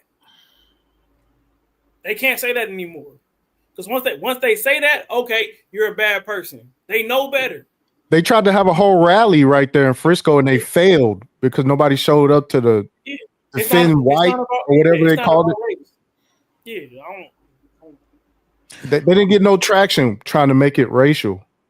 I mean, that makes sense. That makes sense, but that's because people are smart. It's all about optics. Like, at the end of the day, the kid could have been screaming the N-word in his dad's house all day long, playing Call of Duty. But his dad didn't live there. They had a broken home. So if we had to take a wild guess, for all the black people we have on the panel, if we put up his dad's search history and what he clicked on and what his algorithm said, do you think it'd be closer to, oh, hey, everybody is equal, I believe in equality, or white nationalism? Probably a bunch of Tommy Sotomayor stuff. Probably a bunch of Candace Owens type stuff. Probably a bunch of name dropping. No. Oh, my bad. I'm just saying. Yeah. I can't think imagine. you're looking up shit that white people look at. I mean, one thing I look at, right, Ty, Arnold, Jonathan, the lady who called the little autistic boy nigger up there, I think it was New York, right? She raised what, $1.5 million in 8 days? 758,000. Oh, okay. So I'm just wondering, like, in like 5 days, right, or something like that, some acute time period. And I just wonder, does that speak to the sentiments that Arnold's laying? I think I'm not saying he's wrong. That's why I said this is always going to be here. It's always going to be present. Racism, white people, what they talk about at their dinner table, you know what I mean? They want to say nigga. They raise that money so fast so to get her help. They rooting for the day that they could say nigga. Okay. I mean, so it's not really okay, because if at the end of the day, if it's all if it's all comes back to race, then you know what their modus operandi is. So you should assume that it is going to be that, and that's what that they want to be racist, but they can't do it publicly. So why do y'all think white people can't be racist publicly? Like, it's no, they can, but you actually lose things when you are. The problem is you can lose your job. You can do all these different things that affects you more than just, okay, someone outside the store said, okay, that guy's an asshole. No, like, you can lose your job. You may be a high person in a certain company, Fortune 500, and if someone hears that you think this way and you're at the top, then you could lose everything. So they're not going to say anything. They're just going to tell their kids, hey, I get what you're saying. I get why I'm going to help you be racist in the comfort of your home, but I'm not going to allow you to take it outside, because that looks bad on us, and that's going to destroy what we have building. I mean, if they all racist, wouldn't they all agree? Agree to what? Like, not to put consequences on each other for being racist if they all want to be racist, right? I mean, not all people. The country is more diverse now than it used to be. If it was 75%, if it was 60%, if it was like 80% white, and they didn't have as many other races touching, or listen to what I'm saying. If all white people want to be racist so bad, why wouldn't they just say, okay, well, we know what this is, we're not going to do anything about it because we all want the same thing? Optics. Okay, it's optics, but as well, they also I'm not gonna say racism's the worst thing in the world, because I don't really care about it as much unless it affects me in a certain way. But when someone's racist versus they believe in, the American dream, it may conflict, but they somehow find a way to make it work. So do you think capitalism is keeping racism in check? Yeah, absolutely. Absolutely. From what I see now, correct me if I'm wrong, Target, they actually felt some effects, didn't they? Aren't they? Yeah, they did. Yeah, sales dropped. But they said, but in actuality, Target had it as HR personnel, like manual stuff. So they didn't need to call it DEI, but they kept those policies after the fact. But it just looked bad to say that we're getting rid of DEI because it's no longer a federal decree. Damn, man. So this is one thing that's interesting, man. Like, share, subscribe, tell a friend, and tell a friend. Hit that like button right now if you can. That helps the channel the most. Aaron with the $2 says, Arnold been old since 11. Bandits stay dangerous. John Henry with the $5 says, men know there's always a low-key possibility for violence. Hence, you roll in the cut on chill. John Henry with the $2 says, Rodney King, jury pool. John Henry with the $5 says, Carmelo may have been concerned about being jumped. Reese with the $5 says, I only resort to fighting when I have to, even if I know I can't win. But the fact that he had a weapon could mean it was premeditated. He could have just got, what are you saying? Somebody. Got somebody to help him. Got somebody to help. Got some help. Aaron with the $2 says, we do know jumping someone could lead to death. Aaron with the $2 says, I bet the white boy grabbed him, so he defended himself. Luo Duo with the $2 says, we always preach accountability. This is the time. Zeke, what's popping?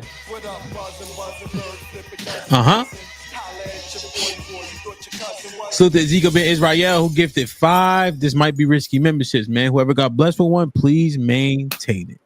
Mike Davis with the $5 says, Rittenhouse deleted white people. They tried to take his piece and he got busy. Plus, he was on black people's side. Get your facts straight. Stop the cap. Y'all wilding over here, man. Aaron with the $2. Who on this panel been jumped before? It ain't fun. I've been jumped a few times. I've been jumped. Yeah, I've been jumped a few times. I didn't do good. Aaron with the $2 says, white boy wasn't running on the track. First sign of bullying. Boom. I told you, these kids meet with each other before. Shit, keep doing that shit. Hold on.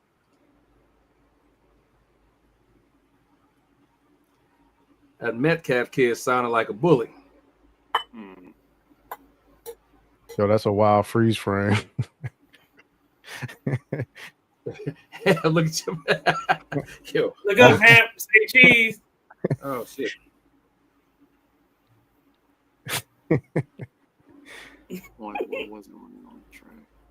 Oh, it's raining. It's raining in Texas, so that's probably what's going on. From the Alleghenies to the. My bad. Okay, we read this one.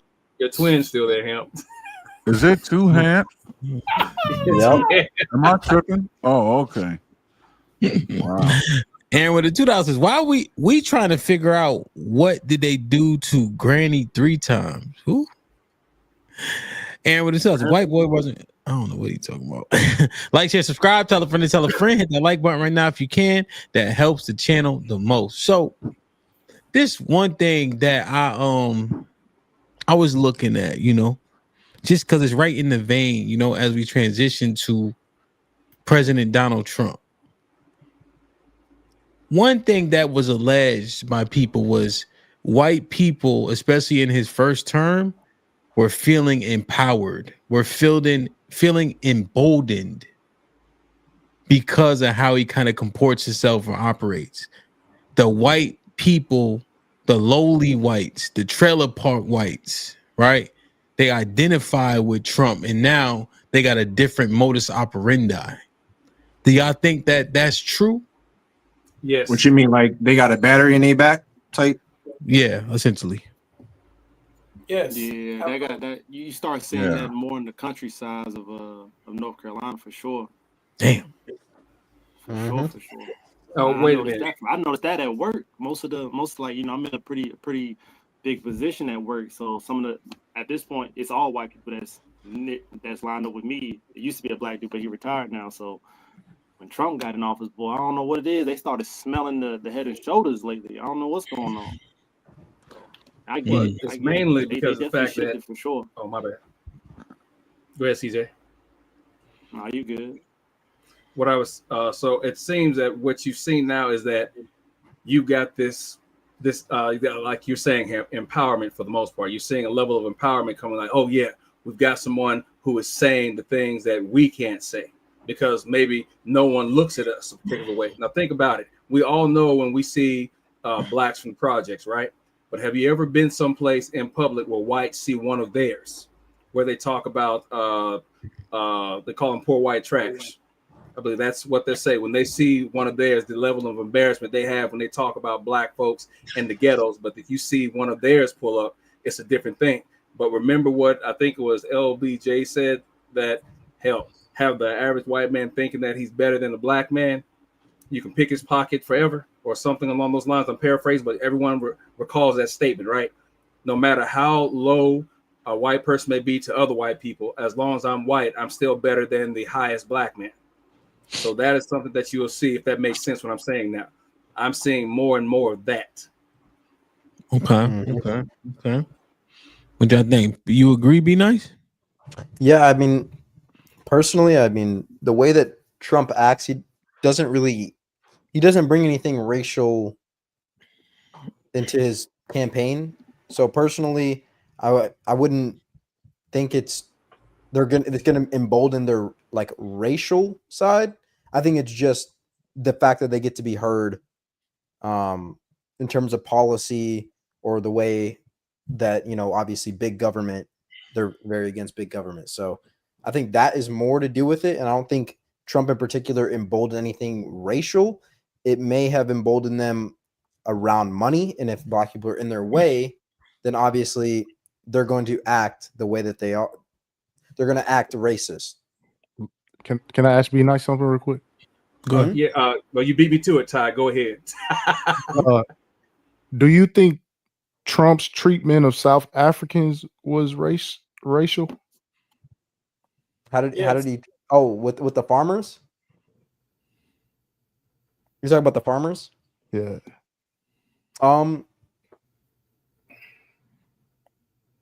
Yes. Probably.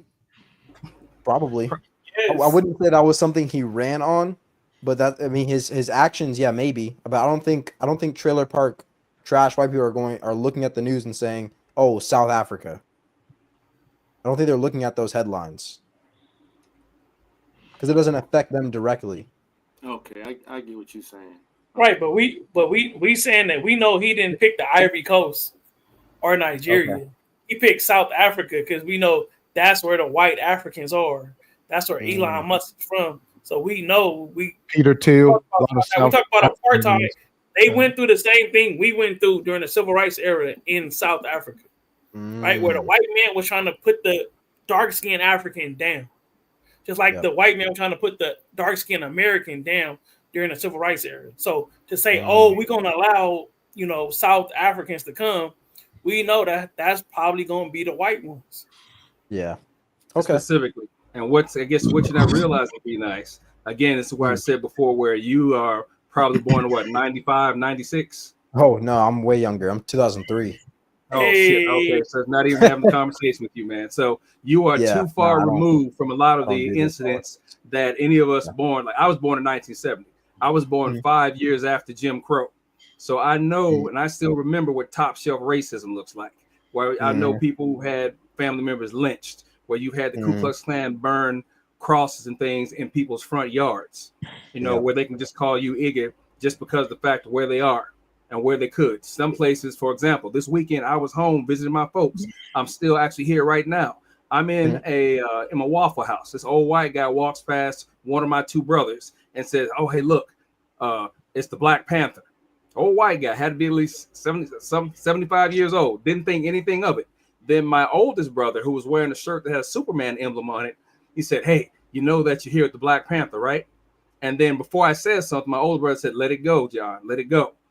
Now, I walked to the bathroom. I swear I'm getting ready to say something. I'm trying to bite my tongue. And he goes to his wife, "Hey, look, it's Malcolm X." So why you spit in his face? Hold up, because I was still chewing. I didn't want to waste my food. I paid good money for that. All right, so That's fair. I come back outside. I'm getting ready to say something to him. I said, "No, I'm not going to chill with this. I'm going to say something." Dude was gone. But when I go outside, he comes back in, and I said, "Hey, hope you had a good breakfast, Elmer Fudd." And he just stopped, looked at me like, yeah, and walked in. He thought that no one was going to say something to him. Now, sure enough, we're the only 3 black people on the premises.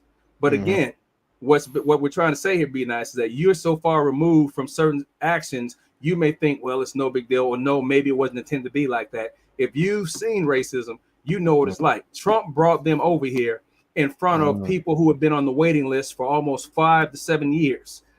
People from Jordan, Nigeria. Gotcha. Yeah.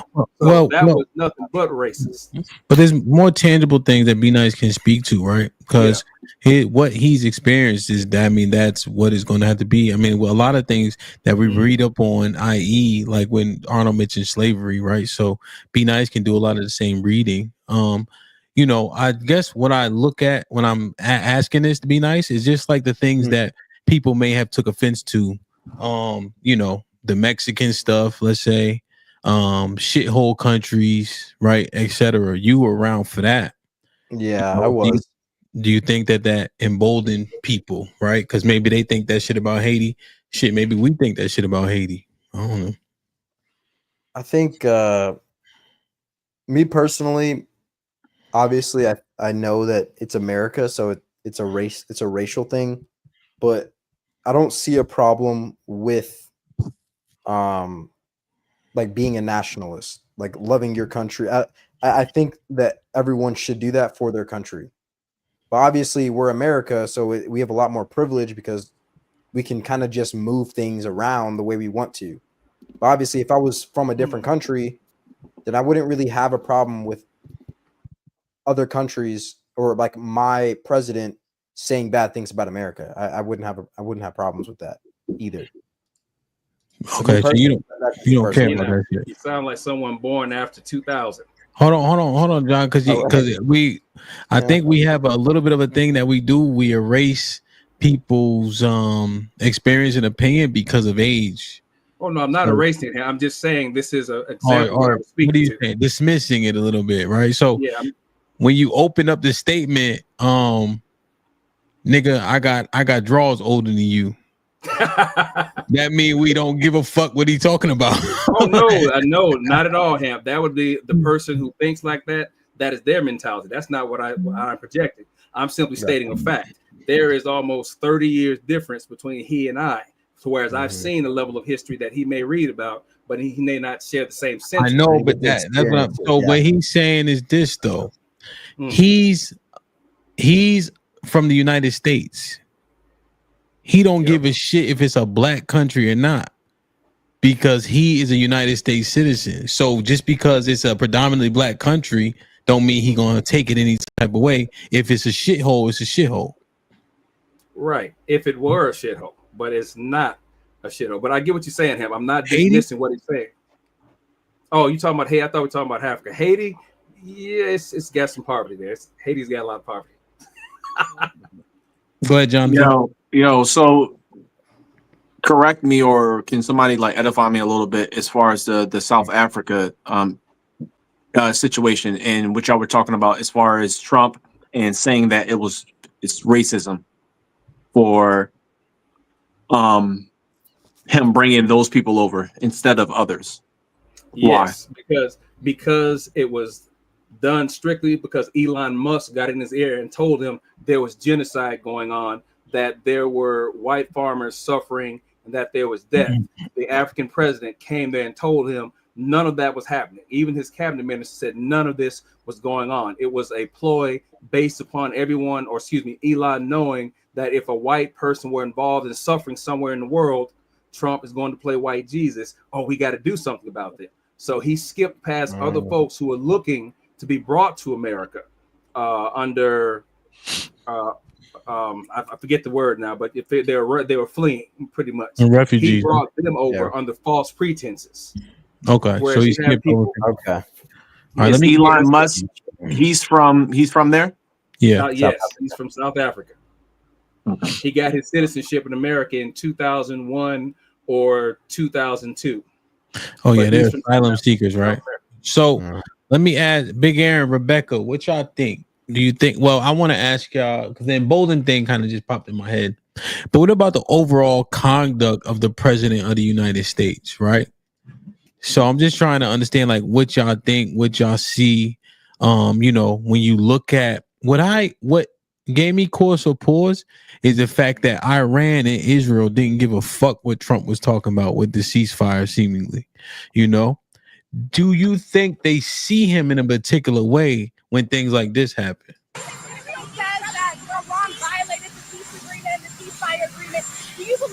Iran is still committed to peace? Yeah, I do. They violated it, but Israel violated it too. Are you questioning if Israel is committed? Israel, as soon as we made the deal, they came out and they dropped a load of bombs, the likes of which I'd never seen before. The biggest load that we've seen. I'm not happy with Israel. You know, when I say, okay, now you have 12 hours, you don't go out in the first hour and just drop everything you have on them. So I'm not happy with them. I'm not happy with Iran either. But I'm really unhappy if Israel's going out this morning because the one rocket that didn't land, that was shot, perhaps by mistake, that didn't land. I'm not happy about that. You know what? We basically have two countries that have been fighting so long and so hard that they don't know what the fuck they're doing. Do you understand that?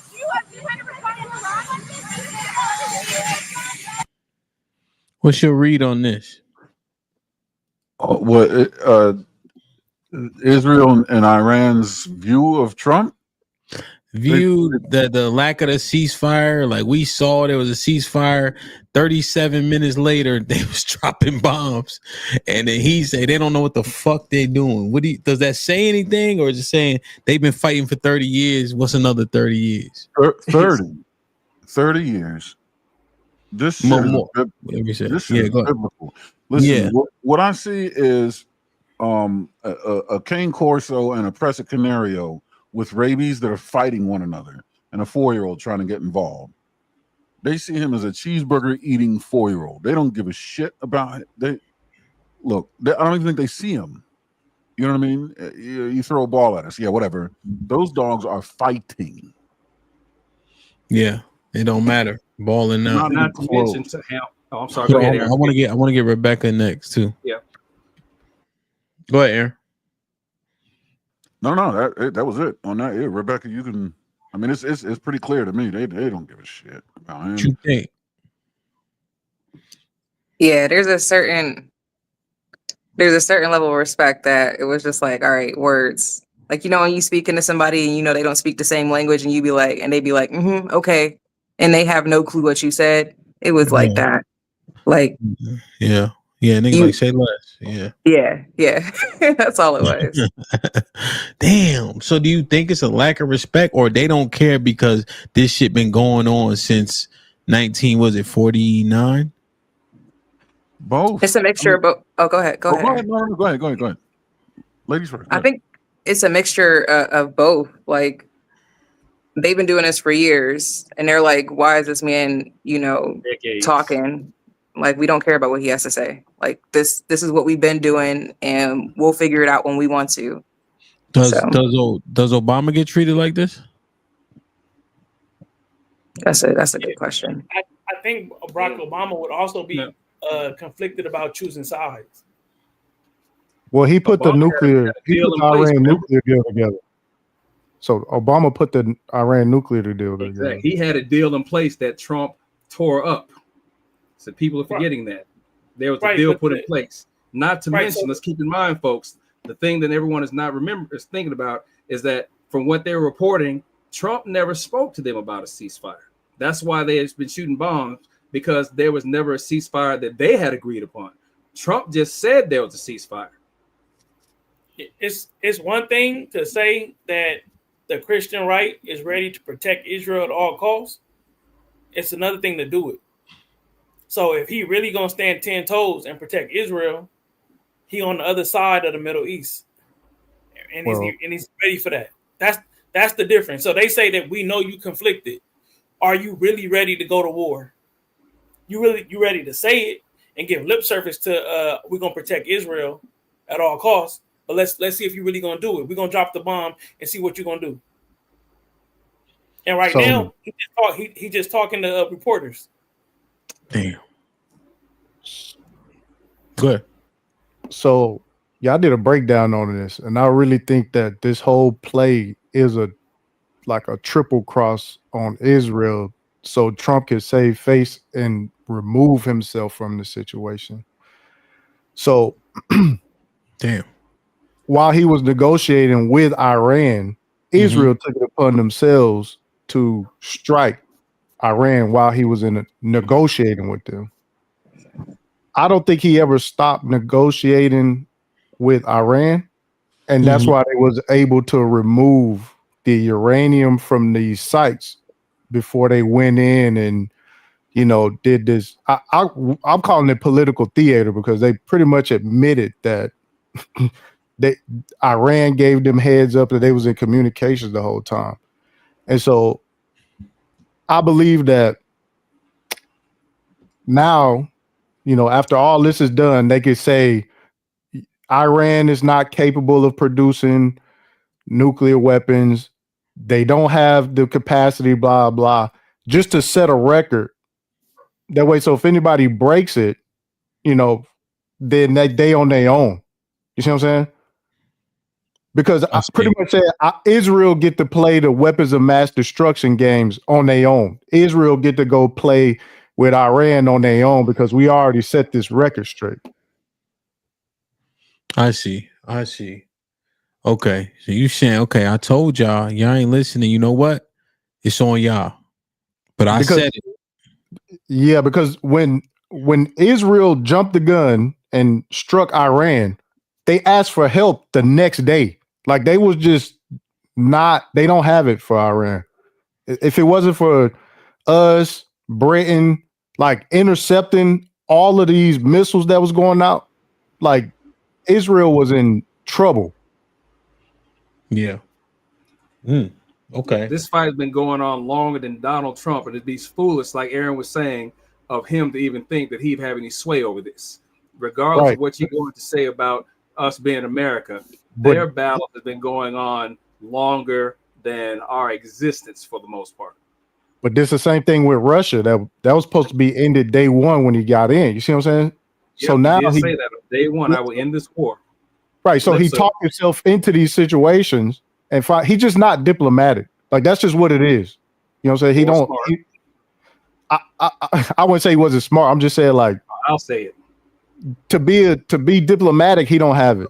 I mean, from China, Russia, Ukraine, Iran. I'm just being honest. Like, do you think that that's enough? The fact that he said what he said, how he said it, CJ. Do you think that galvanizes the American people enough? Like, are we that how you say emotional or like superficial? The fact that he's like, they don't know what the fuck they're doing, and we never heard like a president speak like that. Does that pull on our strings to be like, hell yeah, Trump? This, you know what I mean? What is that effect of that? All right, so here's my thoughts. For one, Donald Trump is a businessman first. For anything else, he's a businessman first. So no matter what he does in politics, no matter if he becomes the president once, twice, 3 times, he's a businessman first. So how he talks sounds like a very good, successful salesman. No, yeah, so he's not even a good businessman. He technically he is. No matter how many businesses he's made and failed, he's made the money. See, that's what I'm saying. He's done something else. He's had made money more from his dad to repair it, bro. Can make. You can't say he's not a good businessman when he's literally flipped it. It's different if you make a business fail and never can't do nothing else after that. Give me the good business over and over and over again. Give me 2 good business examples, real quick, since you've been in. The dealerships, like he'll make them. They do some money. Deal? They crash. It doesn't matter. Give me 2. I said the hotels and the car dealerships. No. He doesn't do car dealerships. No, listen, I'm saying as a president, what business? As a president, I'm not saying what deals he makes as a president. I say he's a businessman. How he talks, I'm talking about the way how he talks. So when you go to a car dealership, you guys have brought a car at some point at a dealership. They don't just tell you here's the car, you want it or not. They're not doing that. They got to persuade you and get you to like the car that you're looking at. So when he's talking to America, he has to talk a certain way that he knows that they're going to like it. No other president talks like Donald Trump in the past. You can't name one that talked like him. So he's got to talk in a way where he knows his audience is going to like it. They feel good about what he's saying. Whether it's true or not, it doesn't matter. It's not like we're about to go deep dive and Google search the facts behind his statements. The moment he says it, nobody's really Googling to confirm everything he's literally saying is actually a fact. And if you Google it, it's not guaranteed that you got the actual correct information. So as long as he says it, it makes you sound good, gets the crowd going, it works. He's damn near pacifying half everybody. The He's gonna incompetence have will more follow people that, in the CJ. United States that actually support what he's saying or just like what they're hearing over the ones that don't. Why? Because he sounds good.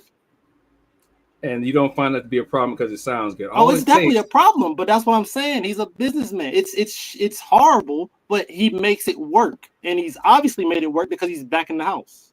The reason why it works, CJ, is because people, majority who voted for him, do not know the existence of Donald Trump prior to The Apprentice. Anyone who knows Donald Trump from the very beginning knows that his family has been sued because of unfair housing. They know that he's had failures with casinos. He's failed with Trump Steaks. He's failed with Trump Airways. He's failed with Trump University, which was shut down. He's failed.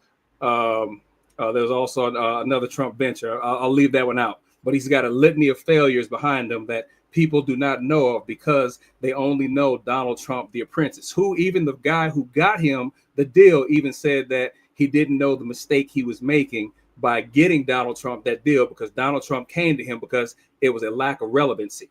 And it made him, the show portrayed him as a successful businessman. But look back at what I've just mentioned, that he had a litany of failures. But because of Fred Trump having the wealth that he had, Donald can drop $1 billion and turn around and open up another business because he had the assets that his father had made that was gathering interest. He is not a successful businessman. He's a successful salesman at selling himself as being a successful businessman. But successful business, no. I just like to keep it on his administration, like what the business is. You know what I'm saying? Like that in practice as a president, that's what I'm like focused on. Like plenty of people done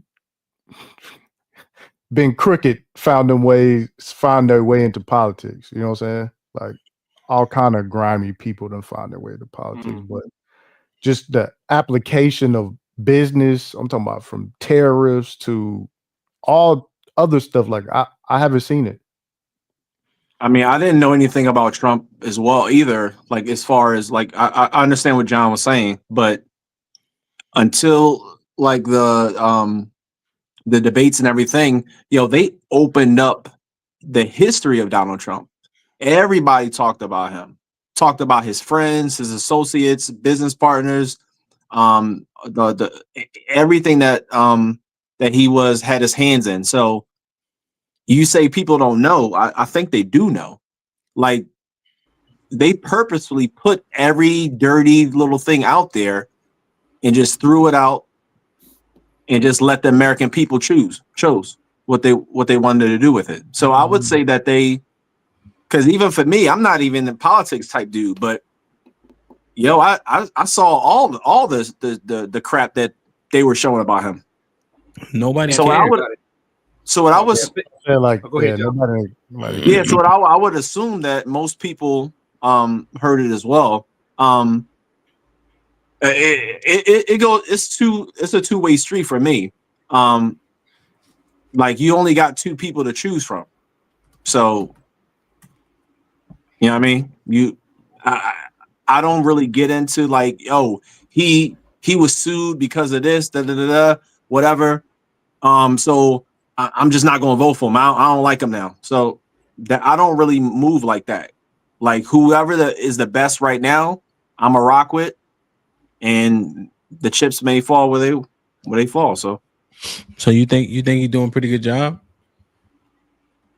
No, I think he doing the most. I think he's like you asked the question. I think he's pulling on the heartstrings, and he's talking that talk, that car salesman talk. He out in the camera. He's using profanity and acting like he going, but behind the scenes, there's a machine moving. Okay. So, any other comments on this? Me personally, I was gonna say, me personally, I just think Israel knows they can do that because they have us in their back pocket. Like, us as a country, we support Israel. Like, our government does, at least. So whether or not Trump wants to do something or not, that relationship's so long lasting. It's lasted so long that Trump's not going to be the person that's going to be able to break it. Like, it's and there's so many different branches for the things that Israel may have in plan that they can't get done just through the president. So, you know, they have other options that they're probably taking to obviously affect the way that we legislate as well. Okay. So, go ahead, John.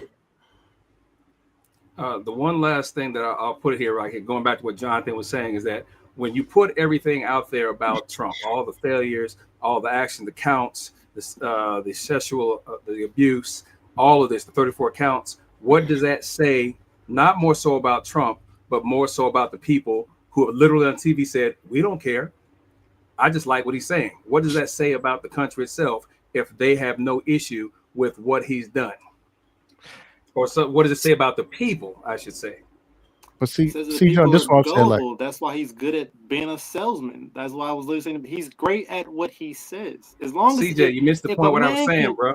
If a man could kill somebody, go to court without a lawyer, and then convince the courtroom, the judges, that he didn't do it without the lawyer and walk out, is he not successful at his words? Is he not successful? CJ, my point. Well, hold up, wait, fall back for a second, CJ. Now, what you're elaborating on, that's my point. Why would you celebrate that? That's my point that I'm making. Why would you be yeah, that's the point I'm making. Why would you celebrate that some guy got away with shooting somebody point blank? So what's the alternative? The alternative is you do what anybody else outside of the U.S. would have done. You lock his ass up. Presidents get put in jail any place else in the world except America. Or should I say in America, a white president who does this. Because imagine, what if the black guy had done any of this? Done what? It all depends on the What interest. if Obama had done a quarter of anything? Is what I'm saying. Would we still have the same attitude? You're saying if his track record was this like what? No, similar? if he was done, yes, be more. I'll be right. If Obama had done any and all of what Trump had done, hell, they almost lost their minds with a tan suit. Can you imagine if Obama would have had a bunch of black people running up on the Capitol building, even having the discussion?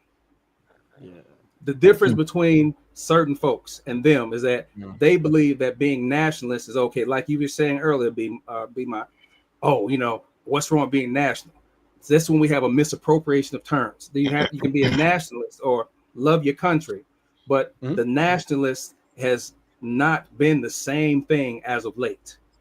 Extremists, racist, all these type of folks that put themselves under the umbrella of I'm just showing my pride, I'm a patriot.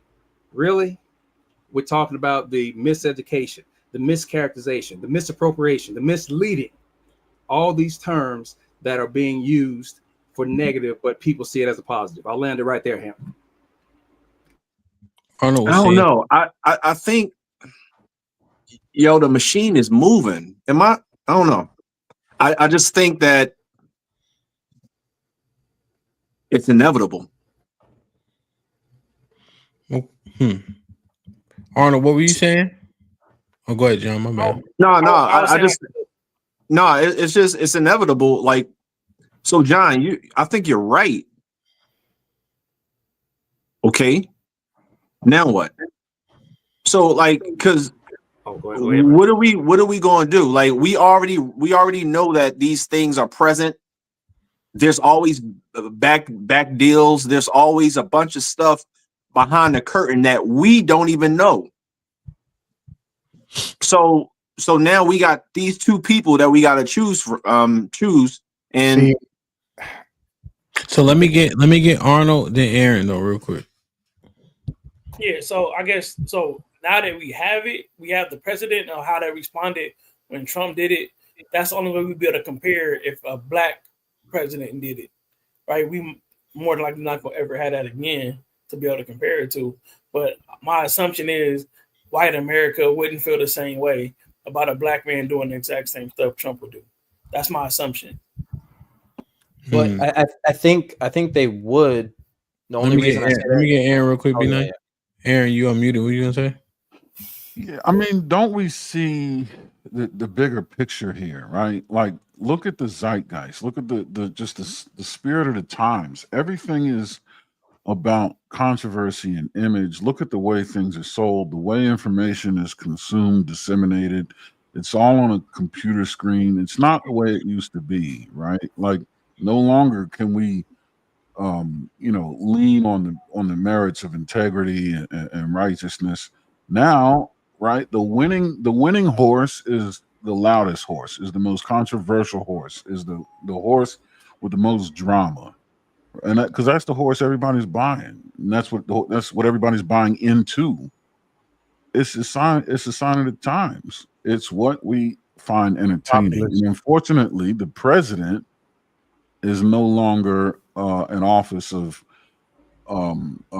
prestige, like prestige, but it's really just another role of celebrity, right? This is just now it's literally TMZ, right? This is tabloid stuff.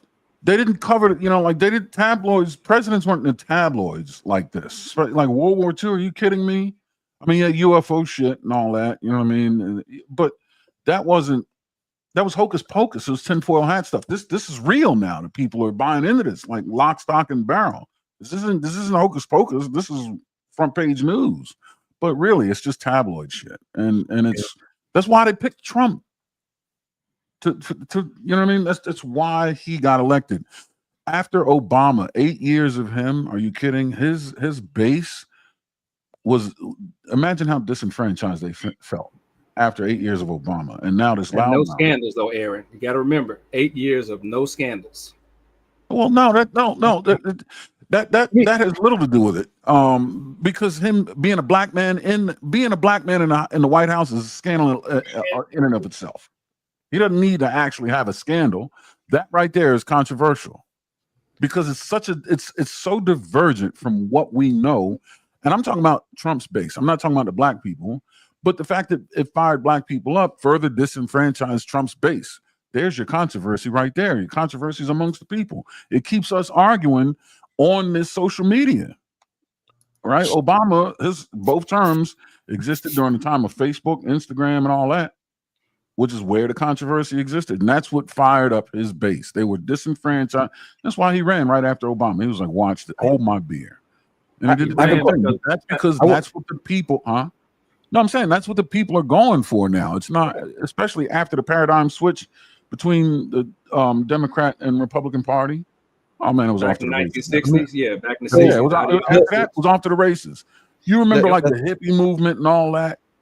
Man, that was a movement, right? Supposedly to better the people, right? To benefit the people. Now it's a paradigm switch, just like the paradigm switch between conservatism and liberals. Is a paradigm switch with righteousness and dumb shit. Agreed. Right, but I'm saying I wanted go ahead. Before we get too far away from what Jonathan said about, because I'm trying to remember, I should have just jumped in. It was, you said what do we do now? Well, not only that, but he was saying the machine or something like that. Yeah, the machine has always had corruption. People been comporting themselves in these ways. Okay, there we go. That's my point. But who ran on draining the swamp? Yeah, Trump. But do you invest in? Yes, people invest. Yes, people. Yes. Yeah. No, I'm saying, do you invest in any belief in that? No. Right. You see, because people are sheep. That's the whole point. Just one. That's what I'm saying. The way I consume information, rhetoric, propaganda, news. You see what I'm saying? Like I'm not normal. You know what I'm saying? Yeah. So you don't want to want to see what I see. Go ahead. I'm listening. So when people seen that Doge only found $100 and something billion worth of waste, fraud, and abuse, and then they seen a big beautiful bill that's going to add 2 point something trillion to the deficit, right? People can do math. You know, they don't care about the MAGA hat anymore. You see what I'm saying? That's not happening. Like, people literally don't care. You said they can do math. No, I'm saying people are not doing math. Right. Agreed. I'm saying they could do the math, but they and this is what I'm saying, like to what you were saying, this is breaking up the right. You see what I'm saying? These different issues are splitting hairs within the left-right paradigm. Supporting Israel, supporting Iran, that's a clean break. But the big beautiful bill, clean break. You see what I'm saying? So eventually it's not going to be a left-right paradigm. Like they're fighting to keep it together, but maybe 2 or 3 more cycles, and I think that we're going to have MAGA, we're going to have something else, because even the MAGA and the Tea Party, it's always been broke. You see what I'm saying? And they all had these common issues that they came together on, but now it's breaking up now. You got Christian nationalists that's just going super hard right now, and people are drawing hard lines.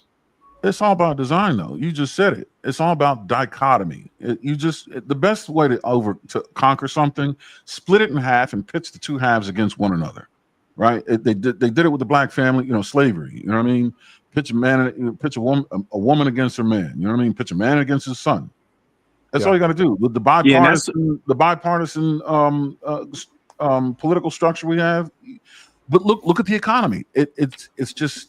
The exchange is where they take advantage. As long as you have an exchange and you can control how the exchange happens and why the exchange happens, you got control. You know what I mean? That's it. And that's what they're doing. They make you fight between one or the other. That way we're not fighting them. Yeah, and that's what over their control. That's what I meant by the machine. Similar to what Big Aaron was talking about. Just the look around, like what's happening, what we're attracted to now, the social awareness, social media, it's here. It's designed to go this, and what we gravitate towards is controversial. All the things that he was naming. So 2 words: gender war.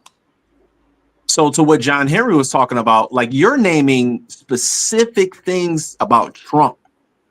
Like, cool. I know you're absolutely right, but that's a given. That's always been there.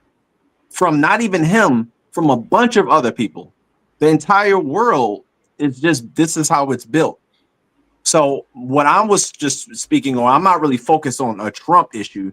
I'm just looking at the bigger picture, and then I'm throwing him away.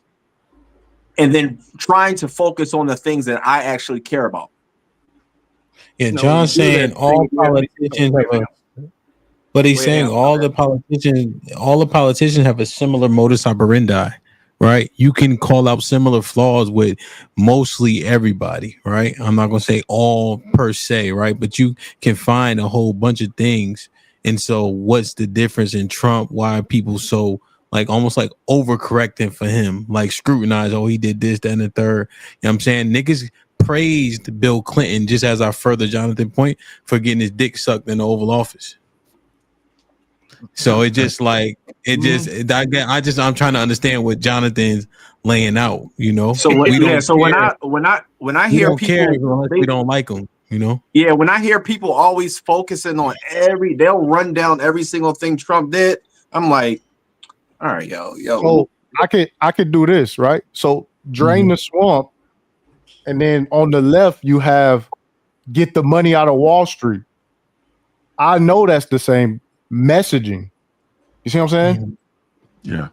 It's not just I'm singling out Trump. It happens across the board. So when people say, "Oh, this is a leftist agenda," this is a right agenda, but the right got LGBTQ all in the cabinet.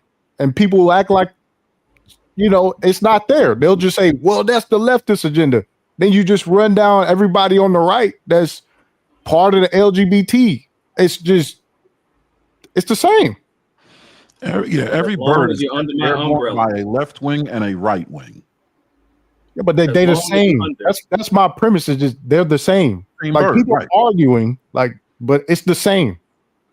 Now think about this. They had just had, I don't know if it's Virginia or not, but there was a gay congressman who was getting ready to resign.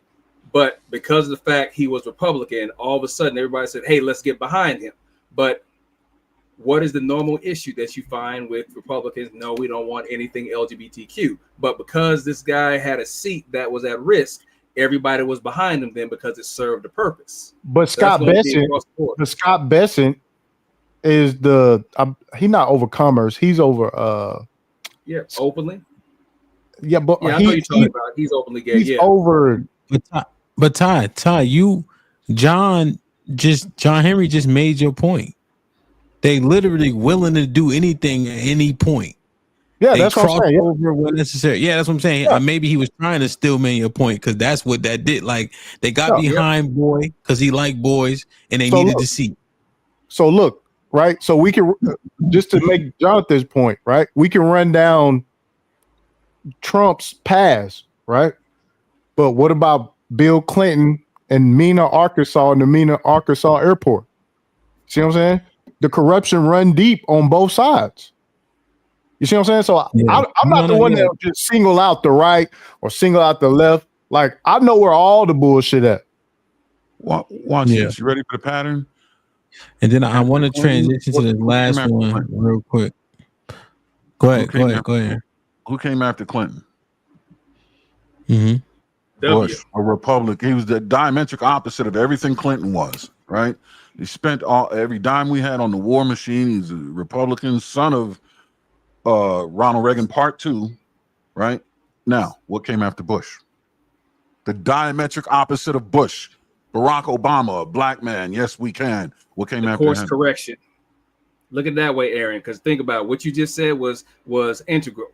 You had the correction, whereas when Clinton left office, there's a surplus. You had Bush come in, blew the surplus. You had Obama come in over 8 years, course correction again. You had Trump come in. They're not course corrections. Yeah, I don't think it's course correction. Well, it's the you don't want to pendulum call it course swinging. correction, call it significant improvement, but whatever you want to call it, there was something that was seen. Now, this is where it's going to start splitting hairs. But I get the point that Aaron is making, is that you have up, down, up, down. You keep getting one side of the pendulum from the other, the way it swings. Yeah, That's it's not everybody in the middle. It's not up down because then that would indicate better or worse. It's a back and left, forth. right. It's an oscillation. Right. It's not an improvement, right? It's simply the same thing, an Aaron. oscillation. Huh? Up and down is left, right, up and down. You're talking you're talking dimensions. It's the same thing. You're talking movement. That's all I'm saying. You're saying correction, but when you say correction, take correction out. Like I said, remember I said take correction out and say improvement. I wouldn't say improvement. Okay. Hey, so I'm what would you say? gonna say it like this. Look, because if it went too far for too long on one side, it'll break the whole system. So it is to keep people in the middle, to keep a margin of control right there. They'll never let it do like this and keep going off to the right, bro. Or keep going off to the left. Like they're not going to do that. Saying, Ty, but I wouldn't agree with the way that you're putting it because there was significant improvement that was seen afterwards. But I'll drop it there. I don't want to waylay this, Hamp. I think you said you wanted to transition. My bad. But I'm good with what everybody said myself, though. Ty, good points. Also, Jonathan as well. Same to you, Iceman. Good points. Yeah. So, wrong one. Perfect. Like, share, subscribe, tell a friend, hit that like button right now if you can. That helps the channel the most, man. I just want to read this from Tony been a member for 15 months. Shit like that. John Henry, you got to step into 2025. You're making it sound like we in the 1950s America. It's not as bad as you try to sell it. Stop victimhood gassing. And I'm not sure why you're looking at it, Tony. Well, I'm good with you, Tony, but you have to also understand is the perspective of where you were when a lot of this stuff happened. I'm not saying we're 1950s, but where we are right now, we're 1970s based on all the EEOs that have been pulled back and rescinded. We're heading in that direction. I'm just simply talking about what it was back at that point. I'll put it there, Ham. John Henry with the 2000s. Doge did not find $1 billion worth of fraud. I thought it was like 160 million or something like that. It was like significantly less than $1 of billion. the goal. Not even 5% of the goal. It's like 0.2 something percent of the goal. They don't even talk about that because it's a failure. Like the big beautiful bill just made it worthless. Yeah, it essentially, whatever findings they got chewed up by the trillion that they added, right? Exactly. And let's not think. Yo, Rel, what's popping? So my brother Rel in the building was goody. And when I'm feeling broke, E and J by my side, Henny like $40. This shit like 25.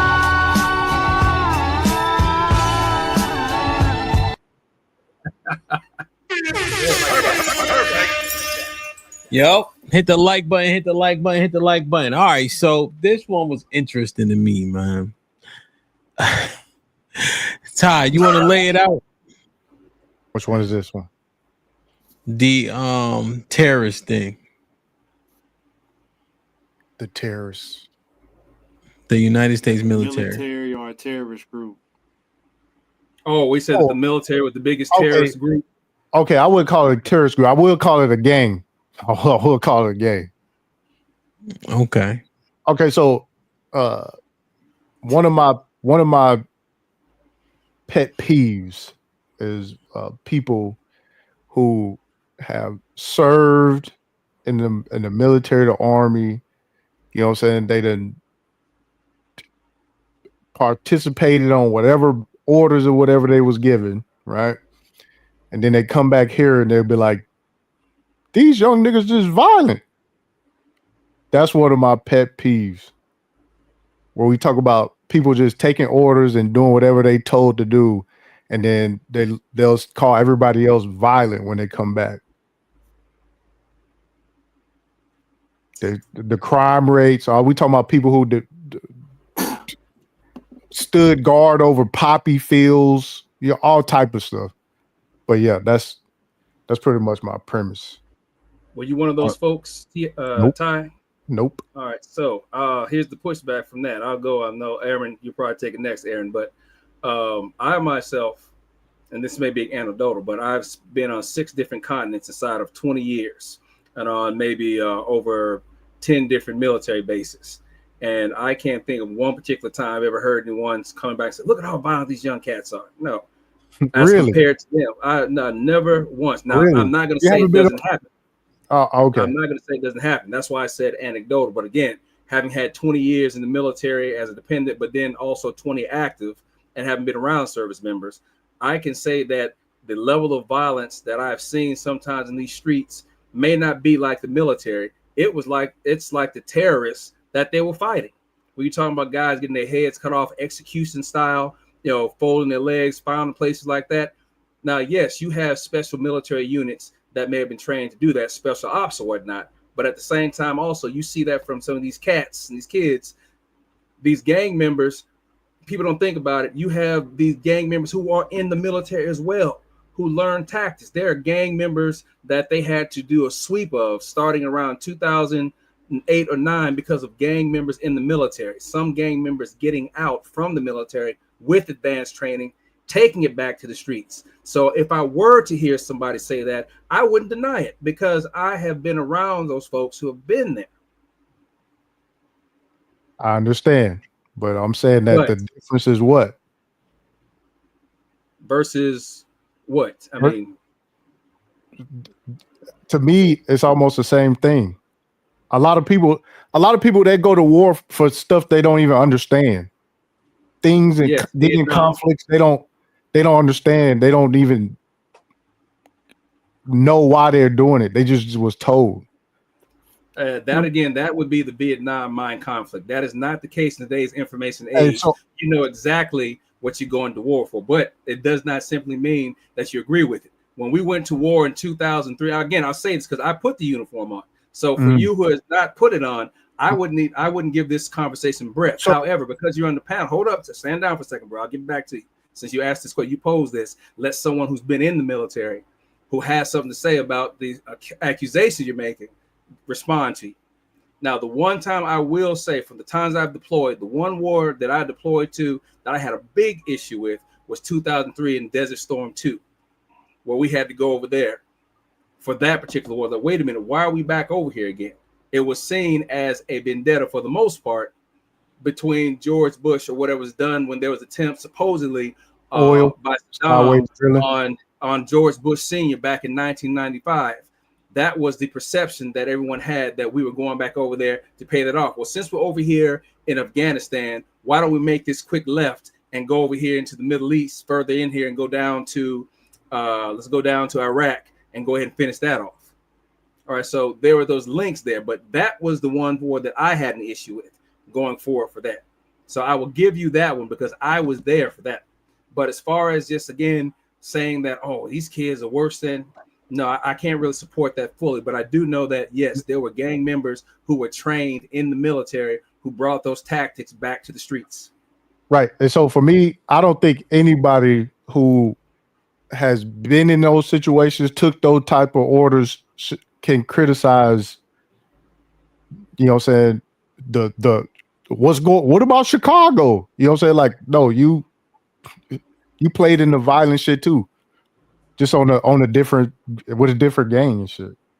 So to my understanding, because a person joins the military, they get trained, they go deploy, they get orders to do whatever violent acts that they had to be in a combat zone, because not all deployments are combat deployments. I understand so the ones that. that do the combat deployments, right? They go do the violent things and they come back. So if that person did the violent things and comes back and complains about the violence Yes. that are done in their own Yes. country, you don't like that. I'm just saying, like, where are you a better? Where's your situation better? Like, why is it Okay, have to be? so how I look at it, all right. So one, I served in the Army, Mhm. 7 years, Sergeant First Class Bazemore, Special Forces, and from my understanding, when I joined under the first. I joined because my whole family's in it. You feel me? So I did it based off of family values. Uncles, aunts, minus the oldest uncle because he's too damn tall. Dad, grandpa, grandma, all of them, mom, dad, they all joined. So when I joined, I did it for that reason. But my dad being a dickhead put me in a lot of programs that made me a fucking super soldier. But I had to prove a point that I ain't no bitch. So, I ended up getting through it all. But as a result, I did a lot of deployments, 6 in total, in the span of 2011 to 2017. All of them was combat deployments. Half of the Kuwait one wasn't because it's fucking Kuwait, and then the other half of it ended up being a fucking combat deployment. So it's like I did it because it was orders. Yes, a lot of shit went down. When I came back, every single time, not once did I ever think, oh, these people crazy. Half my time I was stationed in Fort Bragg, which is outside of Fayetteville. If you know anything about Fayetteville, Fayetteville is fucking rough. Yeah, I've never been felt there. like, oh, these people crazy. I just thought shit, it's no different to me. But if anything, if you go over there, the kids is younger with guns. The pregnant ladies got the gun. Over here is probably just some fucking knucklehead just doing it to be doing it. They're doing it to protect their land, while over here, motherfuckers is doing it because they want to steal $20 from an old lady at an ATM machine. See, that's the justification. I'm just saying. So like I never thought any different of it though. Like I I acknowledge get that it. over there they did it to protect themselves and their land. While here, no, they just do dumb shit. I never thought any different. Yeah. Yo, so Ty, you don't see. So first off, let me say this: I'm not military, so I don't have any skin in the game. Let me say this too. This is just my perspective. I don't have nothing against the vets or whatever. Just I think it's kind of hypocritical when we start talking about, Yeah. who has So- a propensity for violence and crime rates and all the rest of this shit. You know what I'm saying? It was like, So the training and everything that CJ was talking about, the years and the sacrifice and the time that he put in, the command, the hierarchy that he had to submit under, all of those things. You don't see like a the gang. structure of, you don't see the difference between that and, like he said, over here, yo, somebody just stepped on your sneak, so you stabbed them or you shot them. You don't see the difference? Again, a lot of these conflicts are even more sillier than that the armed forces get involved with. But like, okay, cool. But so if we're talking about oil, land, whatever, Like from the beginning of time, wars have been fought over that. Okay. Now somebody stepping on your sneaks. Like a turf war? Yeah. Somebody trying to take over your land and cool. But any man can understand that. But no man can understand, yo, you trying to rob and because you ain't got $5, you trying to take the other bull like $5. Like, let me get Aaron, Rebecca. So the first question I would ask is if these troops that come back and say that their neighborhoods are violent, are they wrong? Are they incorrect? I'm not saying that they're wrong. No, I'm just saying that they just as violent. Well, okay. You do know that not all, somebody mentioned it before, but not everybody that deploys overseas gets involved. I understand it. So what about those folks? I don't have an issue with those people. I'm just saying, like, the people who go into combat, they go in these zones, they occupy different people's farms and shit like that. Combatants only. Okay. So now my next question is, do you understand that once you sign a dotted line, you following orders is not just as simple as you following orders, but the consequences for not following orders. Yeah, it's like getting jumped in. Crazy. No. It's nothing like being jumped in. It's detrimental to you and potentially your family. Yeah, family. There's nothing to do with being jumped in. If you don't follow orders, the degree of consequence that will befall you, my friend, will impact you and loved ones. Furthermore, the decisions that are made to enact violence overseas are not made by the person enacting the violence, whereas here in the United States, I don't think people are under duress when they're doing this, by the way. No. That's not what I'm saying. Listen to what I'm saying. Yeah. When violence is perpetrated here in the United States, the violence is perpetrated by the person that made the decision to perpetrate it. When you go overseas, the person that perpetrates the violence is not the one that decided that violence should be enacted. There's a separation there. And it has nothing to do with being under duress. But when they put your ass on an airplane and drop you in another country where people, you gonna make it do what it do. You believe me, duress is a casual state of mind to be in. You're gonna get active for the set or die. And but it's not. It's more than just for the set. It's for life. Whereas here, it's for the set. Okay. Right. I mean, because who's telling these young men to go out there and kill themselves? Not Uncle Sam. No. I'm talking about here. I'm talking about here in CONUS, here in the continental United States, on the streets, in the hood. Who's telling them to kill themselves? Themselves. There's no commanding officer coming in there saying, issuing a SMEAC, mission statement, all that kind of thing. There's no commanding general of a theater. You know what I mean? It's this cat and that cat. And he has his block, or whatever. Or you know what I mean? He's selling his weight to these people and he's trying to undercut them. And they get it cracking. Not so when you go overseas.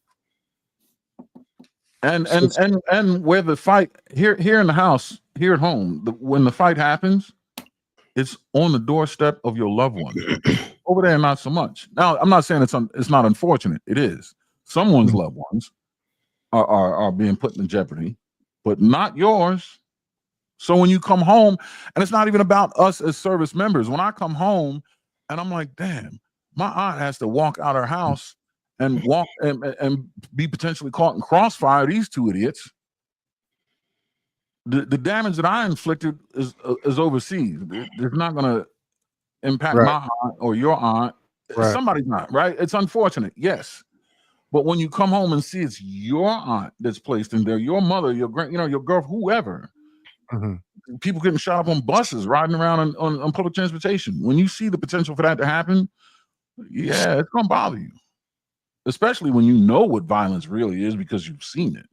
And what's happening here is over there. Violence in the way we know it, but it's violence that jeopardizes people that we love, and our own home. Yeah, I guess loved ones getting whacked overseas. That's what I'm saying. Like, it's just. Hey, yo, Rebecca. Ain't you tatted up? You on mute, Rebecca. Mute, Rebecca. Did she say You stop? know, I'm saying stop. Stop it. Don't you All got right. your gang? Don't you got your gang tats on? You know what I mean? I don't have no gang tat. Stop that. What- We was talking about this before because he said the same thing Ty said. Different context a little bit, but Well, I guess the yeah. question is, so you have tattoos representing your branch? No. He's just messing. No. Oh. All my tats are tribal. Yeah, no, I don't have any. Yeah, no. You ain't got the Navy, Joe? What's Nah. Oh, my fault. No. My fault. Okay, so you got the Navy. Okay, Get so on you got my the nerves. Navy joint. So, question: does it matter who aunt it is? What's that HAMP? Does it matter whose aunt it is? So, if there's a shootout across seas and somebody aunt get hit, does that make it better? If there's a shootout in front of where your aunt could get hit? No, it's equally. No, it doesn't make sense. It's Go ahead, equally, Aaron, you got it. it's equally as unfortunate. I'm just saying the impact it has on an individual is why they would come home and issue complaints about the violence at home. Okay. Because of the loved ones that they care about, right? It's just where the proximity of impact. But no, they're both very unfortunate. So the impact is based on the subject, right? Because I think one thing I know is that people generally don't care about crime here either, if it's not in proximity to them or somebody they love. Agreed. Yep. I mean, most complaints are subjective. Mm-hmm. No, it ain't But yeah, bothering to me. your point, not only is it subjective, but proximity based. Yeah. I do have a question for Ty.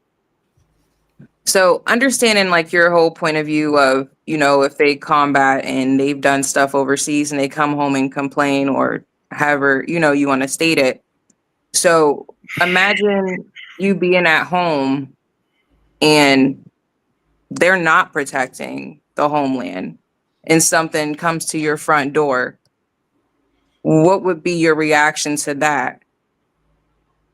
Wait, What do you say about that? If some type of terroristic violence came to your front door, how would you react knowing that no, we have people for that, but no, you don't that's what want I'm saying. them. But that's what I'm saying. That's what I'm saying. Like that's the purpose of the services. I'm saying when you go overseas, like and get down for the set for whatever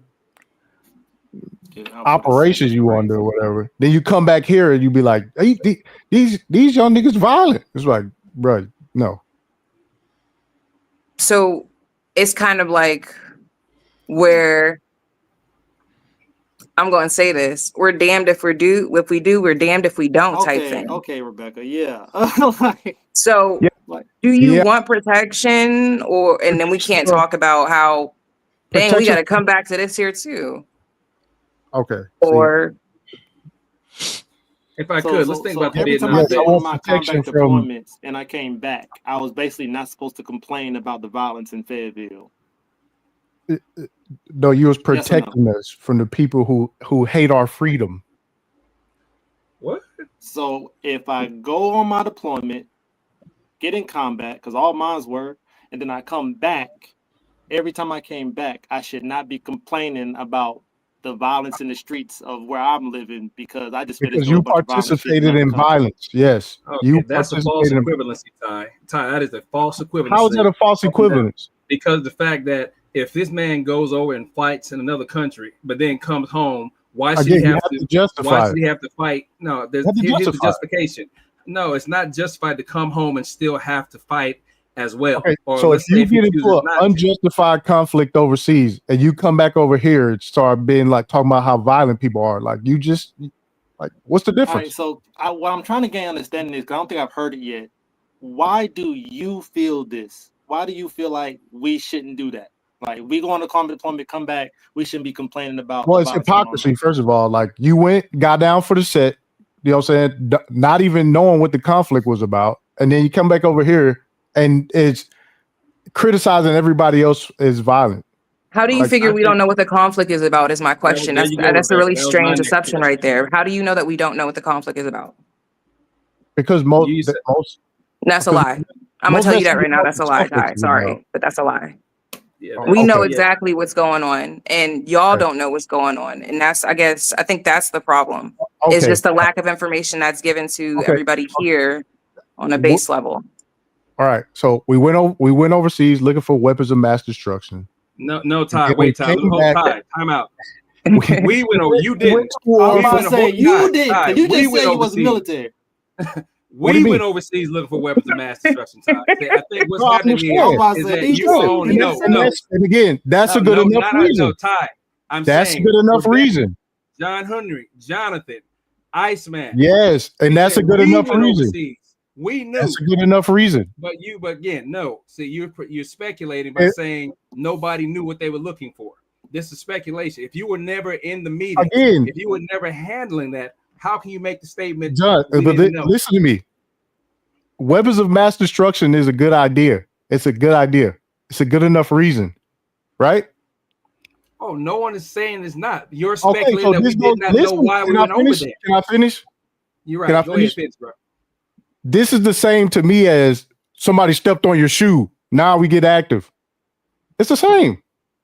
It's No, that's senseless. Oh, you're so off, Ty, and I feel bad that you're so off. Same level of senselessness. It is the same level of senselessness. That is conflation. No, That is what I'm this trying is. to I'm This trying is to really conflation. It's the understand same your level point of of view here, senselessness. because it's bad enough It's the that you're not same even a level of service member. So I'm senselessness. trying to get understanding of why you. So what If what do you, I think weapons of mass destruction that does not exist or didn't exist, that nobody had evidence of, is a good enough reason to go do a 20-year war. Why come back here and try act like everybody else who is like so like no, it's hypocritical. what information? Why do you think that y'all need to know everything? Like y'all can't even handle the regular stuff here to mentally put it together. Why do you think on that type of level that you also have the full understanding that you do not have, and you're I know telling for a us now fact that to you this don't have day that full understanding? you can't even. So I think what Google he's amount of saying, women. I think what he's saying overall as the bigger point is he doesn't like that like functionally America acts as the world police, but then then he's saying the people that contribute to the world police force, if they come back and complain, there's no reason to, because you guys are the world police force, and what you were doing out there is virtually the same thing. You're just acting. America kind of acts as if this is our planet. I got Okay, this. try to live in a country though that doesn't have that same protection that you have with the world's greatest force. Try to live in a country that don't have that same. That's the Hold on, wait, past. but here's the No, I problem understand. also, that there's conflation here. Now, what he said, if no one else caught it, I did. He talked about two different things. He said, why would we go looking for weapons of mass destruction and then end up in a 20-year war? All right, those are two separate wars. Yeah. First of all, the weapons of mass destruction had to do with Iraq. That was when Saddam Hussein was still alive. All right, so number one, wipe that out. Number two, the 20-year war came from the fact that in 2001, September 11th, we had two airplanes that flew into U.S. airspace, took down two buildings. All right, that was the reason for that war. 20 years, yes, I agree. It went on far too long. But however, you were just conflating two different things. We were over there because of that. However, if you go look at why those two planes flew into the building, now you're unraveling a whole yard and a ball of wax and string. But if that's a good idea to get, but see, this is what I'm saying. If that's a good enough reason to get active, then I mean, wait. Are you saying that having over 3,000 to 5,000 people killed in one day is not a reason to get active? okay, Is that who did your it? assertion? Who did it? Who did it? It was found Bin Laden was part of the terror cell that was responsible for that. That's why we were over there in So Afghanistan. Bin Laden was part of the terror cell that did it. Who was what? You said Bin Laden was part of the terrorist cell that did 9/11. Yes, that was what has already been proven. That is why Obama had sent people over there in order to take him out, because they've been chasing him since 2011. That was the whole point of the operation, well, half of being over there, to include also destroying the elements of the cell. Although we did not get all of them, because we know there's still cells most likely active in the States. So again, there's a lot of conflation. Hey, this is what I'm saying. Here from this.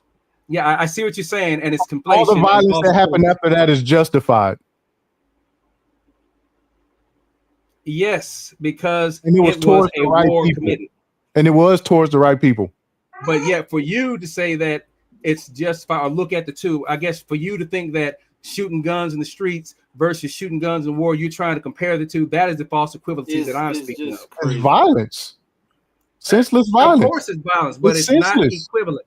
It's senseless. I would say the violence that you're claiming that's in America that happens randomly for little to nothing, that's the senseless violence. Being given orders to go overseas to fight for the rights of the country that you just fled a plane out of, that's not senseless violence.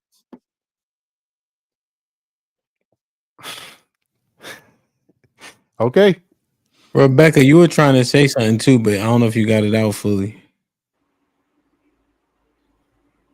I basically did. To me, it's kind of a moot argument when somebody doesn't know. And Ty, like, I understand where you're coming from, but you don't know the entirety of what we know, because there's levels to this. Huh? I want to know what y'all know. You can't, because then OPSEC, and then that's another conversation. Top secret SCI, secret yes, OPSEC. I'm not about that life. Okay. I like my freedom. And I like seeing my family. Okay, all right. So it's top secret reasoning for all the violence. I get it. Hey, yo, Todd, like, I live in the same house and I don't know nothing.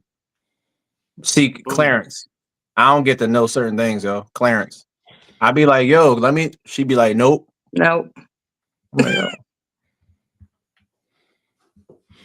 And I don't know, anybody can, correct me if I'm wrong, but our ROE is actually tighter in the military than it is actually for the police force. Yeah. But I mean, again, anybody can tell me I'm wrong, but there's actually, you can get court-martialed and everything. You can get beat up to the military and beat up civilian if you shoot somebody in the back, is all I'm saying.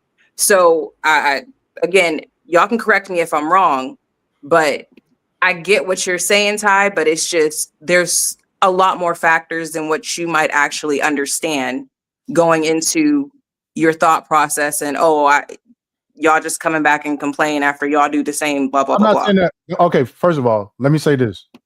I don't have an issue with people complaining. I'm saying that the hypocrisy becomes like when you take part in senseless, goofy conflicts, and then you come back and you be like, everybody else's violence. Like, what the fuck? No. What puts you in a position to judge whether anything is violence or not? What puts you in that position?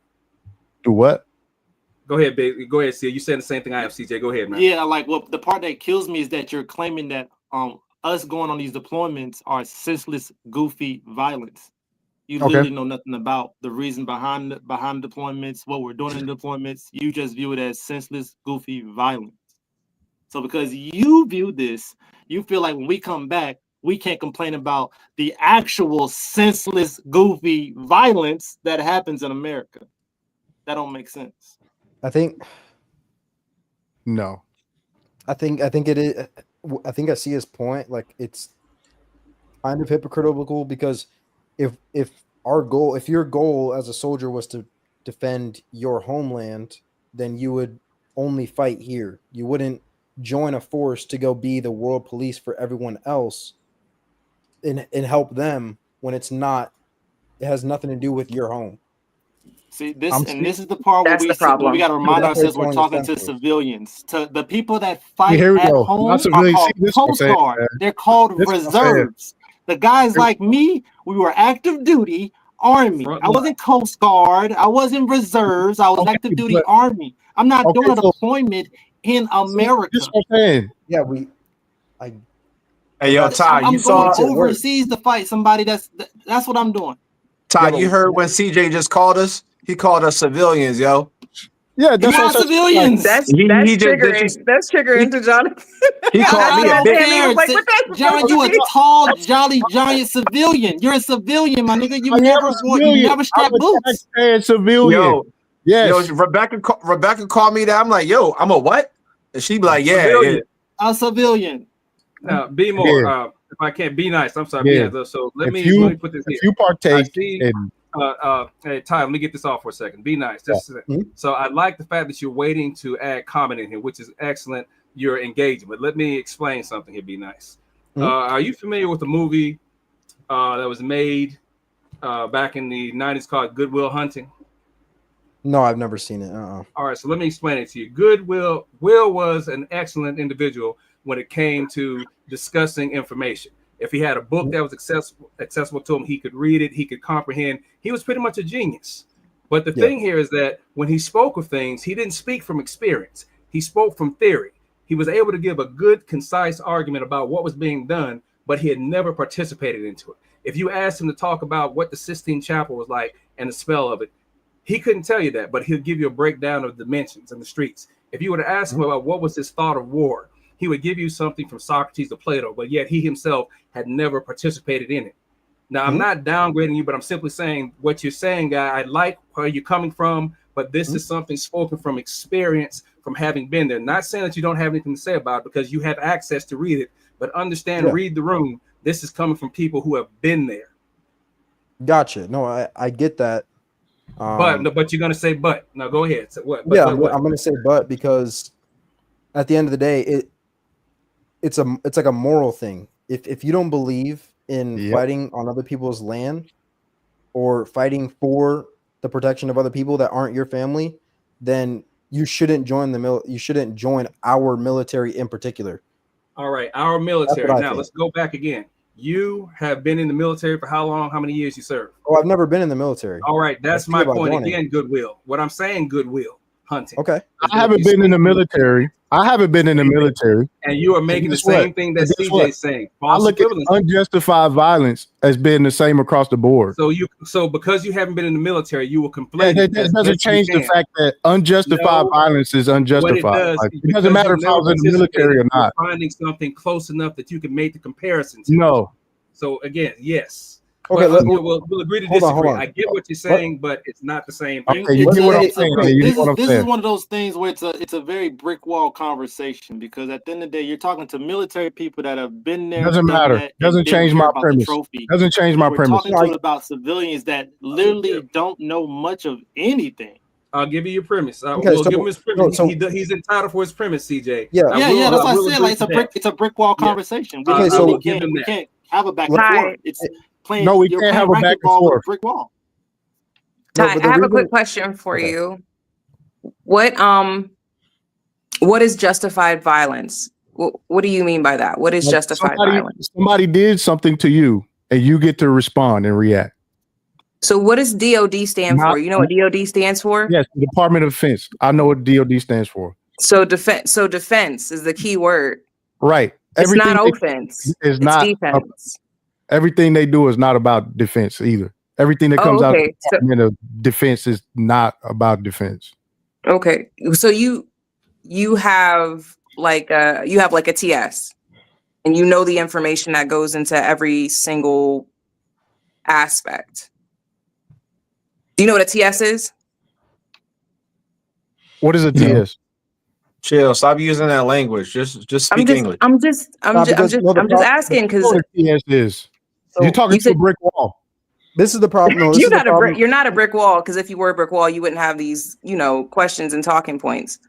No, but the problem I'm having is what it stands let's say all the civilians in here were warriors for someone in the Republic of Congo, and we had battle experience, all this different stuff. We may not be in a particular military the same way that we are in America, but those people will be able to have the same conversation as someone like you. Just because you're in America doesn't change the fact that someone that's experienced violence in the same way or has fought for a certain land, they would be able to have the same conversation. I'm perfectly fine with that. Yeah, that doesn't. Conflation. Yeah, I don't think that's obviously I'm not that person. Yeah. But let me say this because I don't want this to get lost out there. Is that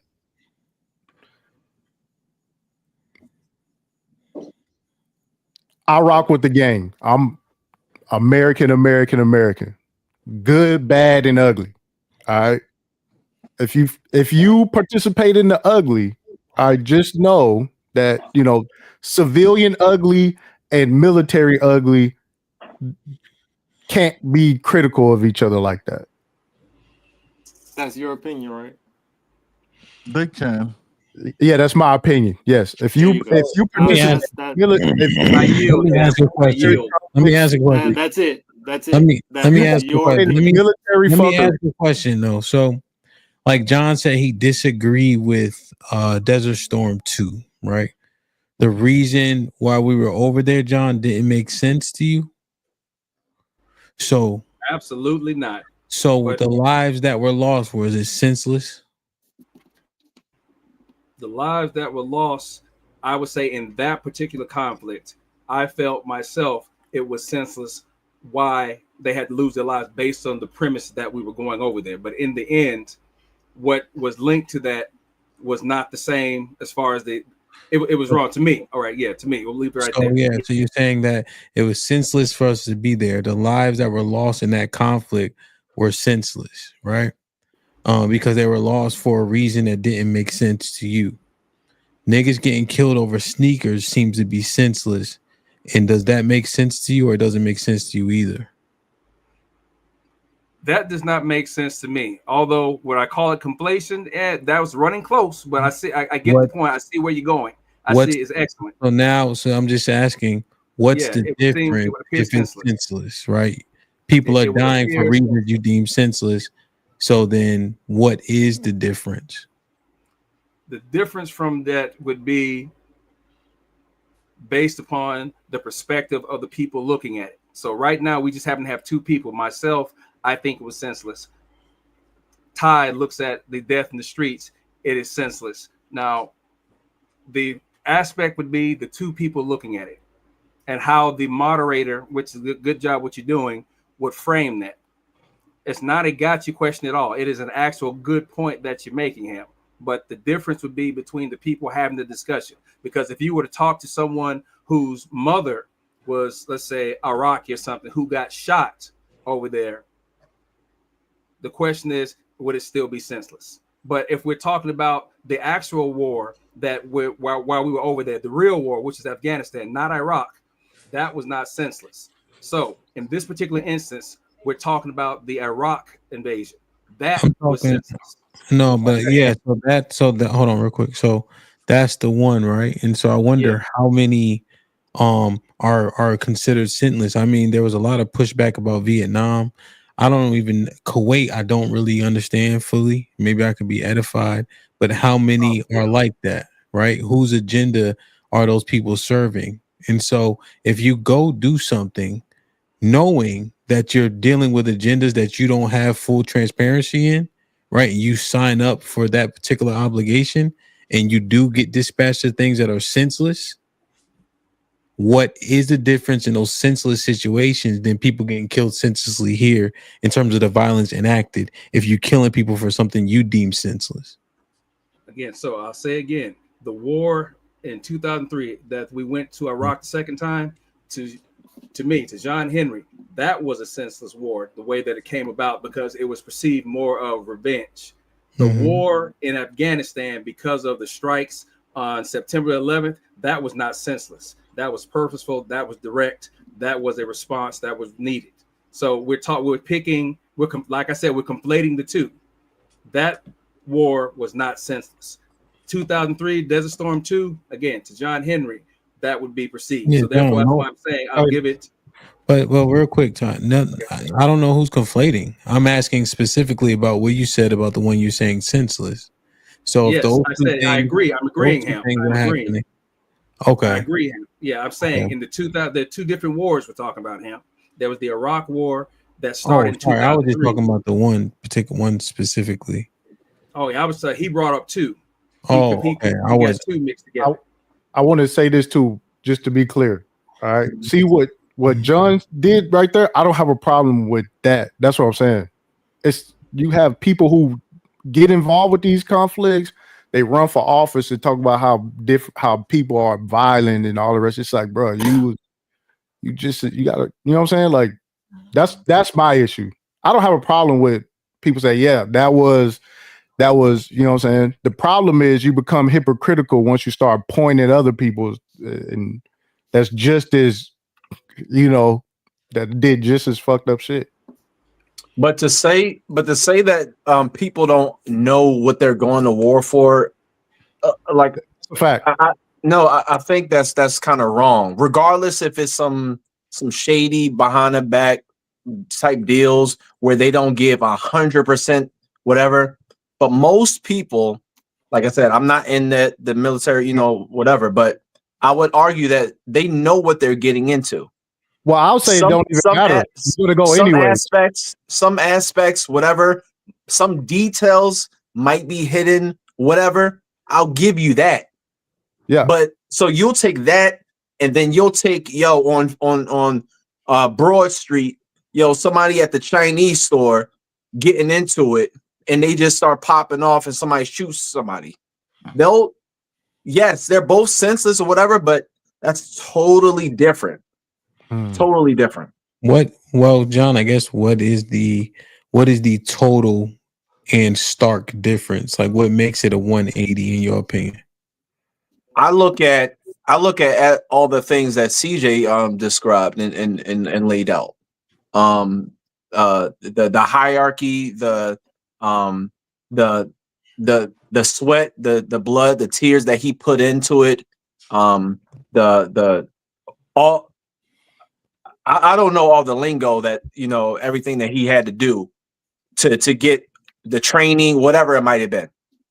I look at all of those things, and that sets him apart from just your average Joe that's on the street.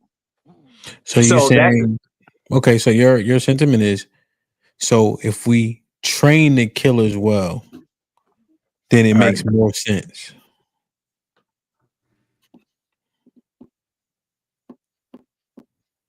Say that again. Because what Ty is considering is, right, the killing is killing, right? So I'm just trying to understand his premise and walk it down. So the better trained the killers are, the more strict and organized the hierarchy is when they're dispatched with the details they need to know. That makes more sense. Technically, yeah. Because at a certain point, you go from a 30-man team to a 15-man team with special forces. The teams get smaller because they only want so many people doing certain things. Okay, so they're more effective, or they can know more with smaller teams, or okay. So you don't need with so many because this guy can do this many things. This guy can do this many, Oh, and to respond to your Kuwait statement, if I'm not mistaken, I think it's like 1990, 91, 92. Right about the time when I was born in 92, is when I think it was Iraq was basically controlling Kuwait. United States came over there, had a full battle with supporting Kuwait to take out Iraq. They took out the Iraqi people. They pushed them out, and then that's how we took over Kuwait. A lot of people died in Kuwait, but yeah. But that's how we end up getting our own thing in Kuwait. We're talking about the Kuwaiti, the 1990, the initial Desert Storm. Yeah. Technically, yeah. Liberation. Okay, yeah, I remember. Yeah, I remember how that happened because I was actually stationed with the guy who was with someone who, when the phone call came in. So you got a guy who's gone to a war defense college. So you have a lot of the Saudis who do send their people over to the States to go to the same American war colleges that a lot of our military do. So we have that thing that we share with them when they do the international exchange. So we'll call the dude Bob. So Bob is in bed one night. He gets a phone call. Ring. Hey, Bob, it's Fazlrod. All right. And he said, yo, man, I've got some Iraqi tanks heading for my border. They're not here just yet, but intelligence sees them coming in this direction. Hey, can you help me out? So, hey, Bob gets in action, 24 hours. You got Strike Eagle sitting in the desert. Now, the whole thing that Saddam Hussein was coming back over for is because going back to 1935, 1940, this again is when Western presence was becoming more known throughout the region. There was an agreement to whereas, hey, you know what? We like this bit of land that you guys condense it for me. I was just saying there's reasons in which I know about the conflict. I'm saying these are things that people start to question and say, okay, so what again? Right. So I'm just trying to understand what Uncut is saying, you know.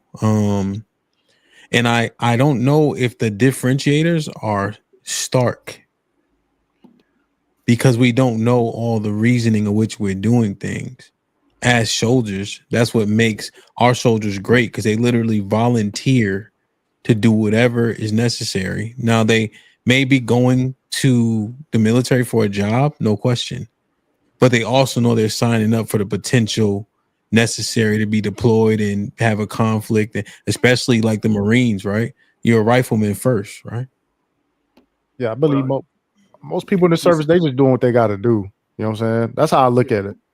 It's a mixture, Ham. You've got people who know that what they're going in for, like myself, from a military family, like CJ, from a military family. Then you have those who came in during peacetime. That's the difference, Ham.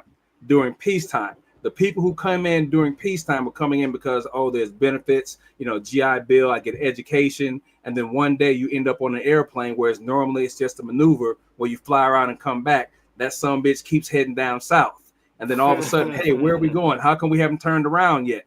Oh, we're going to war. And then you have to wait a minute. I've got my kids back in the car. No, I acknowledge that point. I'm saying I know there are people who go for the benefits, right? But they go with the understanding like things can happen, right? Things like 9/11. Well, no, because especially recently, things like 9/11 can happen, right? That we can start shaking shit. You know what I'm saying? You're saying recently, Ham. I get it. You're saying recently. I'm going by the time what I'm talking about when you were still maybe 6 or 7. The mentality, that's what I'm talking about back then, before war was more commonplace, because the last war we had was in 74, was the end of the Vietnam War. So people had gotten accustomed to peacetime. When? What you're talking No, because you got 74, right? And then you have Desert Storm in 91. That's not a long time. That's what I'm speaking of. That's what I'm speaking to right then. Up until that point, between 74 and 90 or 90, 91, there was a peace period where everyone was joining the military because, oh, there's no conflict. That's what I'm talking about. At that point in time, that's where conflict came back into the picture, because a lot of folks are like, damn, I caught a deployment. Well, what did you expect? Well, we haven't seen war since 74. Is what I'm agreeing with you, but I'm laying it out. That's all. Okay, well, I don't know. I just think 15 years, we just got finished shaking shit or getting our shit shook, pause, and then 91 and then 2002. It ain't that a lot of time. Ain't a lot of downtime. It wasn't a lot of time, but that's how it was. And do people sign up for 4-year periods? Is that the thing, or is it 6 years? Oh, I signed up for 6 years only because of the fact that it gave me more money and more rank, and I didn't have to start out at the bottom without cash. But the minimum is 4 years, right? Or no? Yes, the minimum is 4. What it is people knew, even in that stretch of peacetime. The problem is they underestimated the possibility that what they knew would come to fruition.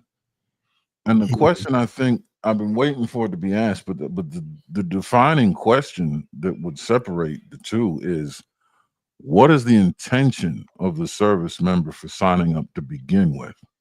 And if it's during wartime, whatever their intention is for signing up can differ from the actual motivation behind the war. In fact, the vast majority of the time, it does differ.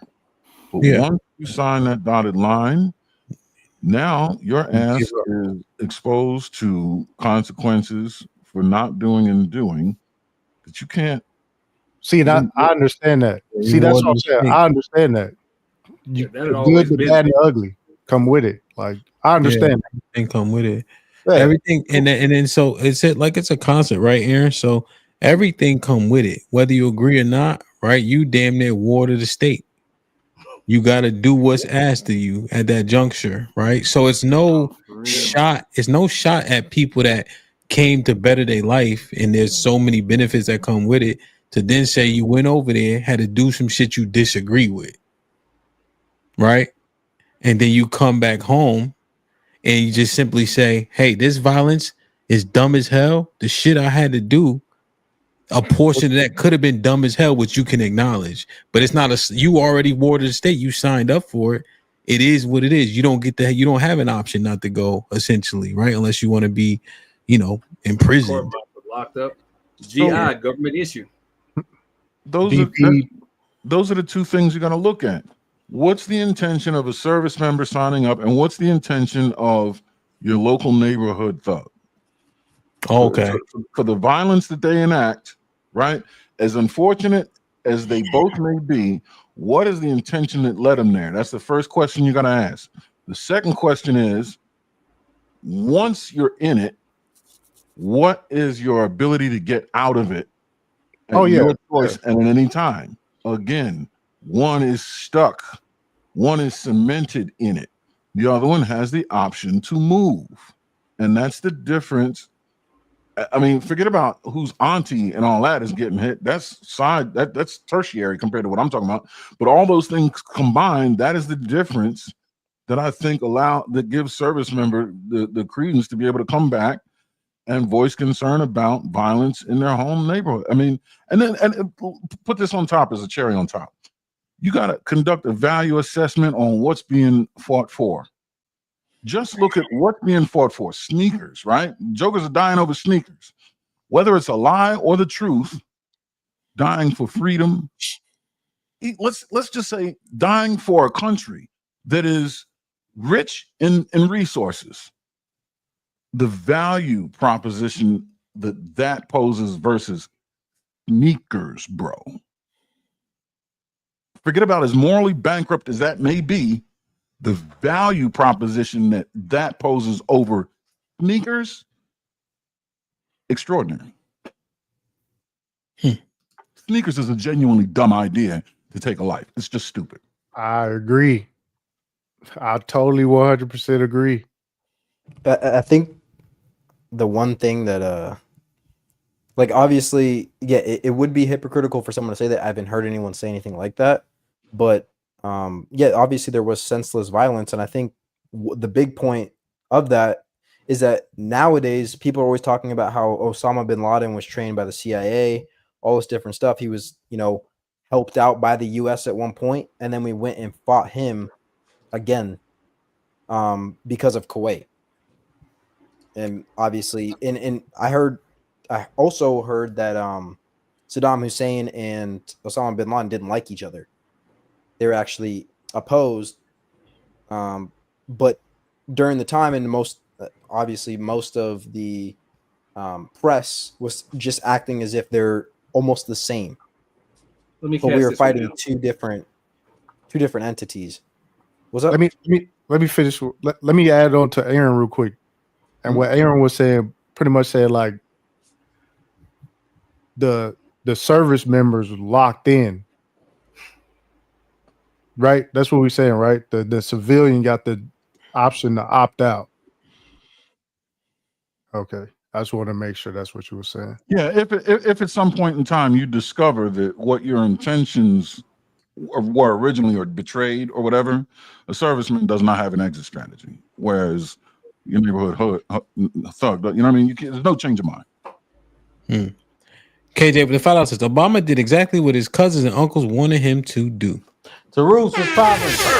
Rules in the building with a 20 ball says Uncut has a point. Remember, at the end of every war, the rate of political violence goes up. That increase is mostly due to veterans recently discharged. Extremist militias across the country are filled with vets. My point made. JC, remember for 12 months that joining the military is a cheat code. There's no job you can't really get if you qualify. KG with the $5 are all the veterans saying that they seen the WMDs? I don't know what that is. What does that stand for? Mass destruction. Oh, weapon, yeah. I don't think they're saying that, KJ. Serving a y'all with the $2 white on white violence. Bray J with the $10 says, I'm a veteran. Getting jumped in equals boot camp. The OGs tell the young niggas to kill equals soldiers were told to pillage. What's he saying? My life Vietnam in 1960s. Black men were drafted and came right back to the racism in the U.S. Yep, Vietnam. Ezekiel Ben Israel with the $10 says, comrades, just let them have it. Yeah. Ray J with the $5 says the Department of War, quote unquote, became the quote unquote Department of Defense in 1947. The name changed, but not the actions. The use of quote defense is double talk. Bravo. Bravo Tech in the building with a 20 ball. Which Poppin says great arguments, but he doesn't have to be TSS SCI to understand what you are saying. Like CJ said, it's a quote brick wall conversation. He's solid in his stance. 70s baby, army brat, civilian, do cybersecurity guy. Let's go ahead and finalize this. It's interesting for sure. Rebecca, any final thoughts? No, I think it was a great show, great conversation. I feel like everybody brought some great talking points. It's good to be up here with you guys. That's it, really. Word. Shit like that. Shit like John that. Henry in the building. Final thoughts. Good thought process from everybody on the panel. Also, notice the level of respect. We did not divulge down into having a ninja moment. F-U. And everyone, for the most part, we did allow everyone to speak, but we did get through that. And that's the one thing I noticed, that it was not out of control. Last thing also, understand this, to let you know here, be nice, last bit, 30 seconds or less. Osama was affiliated back in 1983 when the Russians were a part of the Afghanistan movement and they were run out by the Afghanis. Osama was always responsible for 9/11 because he had sent tapes stating that he was responsible. And I think that's down to Reaper Rails in the chat if you weren't paying attention. So yes, there were two different things between Osama and Saddam, but both of them were in the beginning American assets. Just to clarify that if you didn't know. I'll land my plane there, Ham. Appreciate it. Under Bush Senior at the CIA. Final thoughts. You're gonna have to ask him during yours. All right. Jonathan. Yo, good conversation. First time on the panel for a minute. So yeah, it was definitely a good conversation. I'm always intrigued when I can actually have a conversation with people. And there's never a moment of a need to be right, but we can all take small little pieces and information and build upon what we think, and maybe get some information in, that might help us and change our mind to certain things. So good combo. Indeed. CJ. Oh boy. Yeah, this was a mini roller coaster, but it was straight though. I hope for the best for the young brother Carmelo Anthony. Hope he probably get knocked down, but I hope for the best. At least they shorten the sentence. As far as the military thing, I respect people's opinions, but at the end of the day, man, you got to learn, if you're going to talk about a topic like that, you got to do more research. And it seems like there was a lack of research being done there, but it is what it is. We can always have a separate conversation on that. Highly appreciate you for letting me come on the panel. I don't really come up here like that because a nigga be sleep by this time frame, but I appreciate the invite. You already. Be nice. Perfect. Shit like that. So, I mean, a few things to say. I just think everything is a circle. So if one thing happens, it's always going to come back around. And I think that's kind of what happens with our government. Things just go in circles. It's just whenever you jump on to the circles, what you see happening. It's gonna be the same process. Oh, it's gonna be history retelling itself again, but it just depends when you jump in is what your opinion will be, how early or how late it may be in that circle. But yeah, I think it was a great conversation. Obviously, I hope everything with Carmelo goes well for everybody, and yeah, I think we need peace and love in the world, so that's what I'm trying to push. Peace and love, guys. Wow. Shit like that. Ty in the building. What's popping? Any final thoughts? Not really, man. I'm gonna come back. We're gonna do it again, man. Hey, we gonna come back, man. No doubt. You can find my channel at the hashtag, the tag under my face right there. But Yeah, that's it, man. Everybody relax, man. I'm gonna be back. You know what I'm saying? If it I ain't, know if we it probably ain't have to do a relationship round two topic, you on know how to this. hit me, Hamp. No, I got you for sure. Aaron. To the service members on the panel and in the chat, thank you for your service. Semper Fidelis to you all. To the civilian sector on the panel and the chat, war and violence are not the same thing. War contains violence, yes, but war and violence are not the same. War also includes a humanitarian mission, humanitarian effort, where you are there to mitigate conflict between two people or to save them from engaging in conflict to begin with. Violence is just acting upon someone in a way that harms them, maims them, or kills them. It's that simple. Either way, here in America, service members have signed up to protect the place. Whether or not their services are being used, to the way they intended it is not our issue. Take that up with whoever you elected. But if the shit hits the fan, which it can and will, service members will make sure you stay high and dry of the shit coming off of that fan. Shit like that. Shit like that. Perfect. Perfect. Perfect.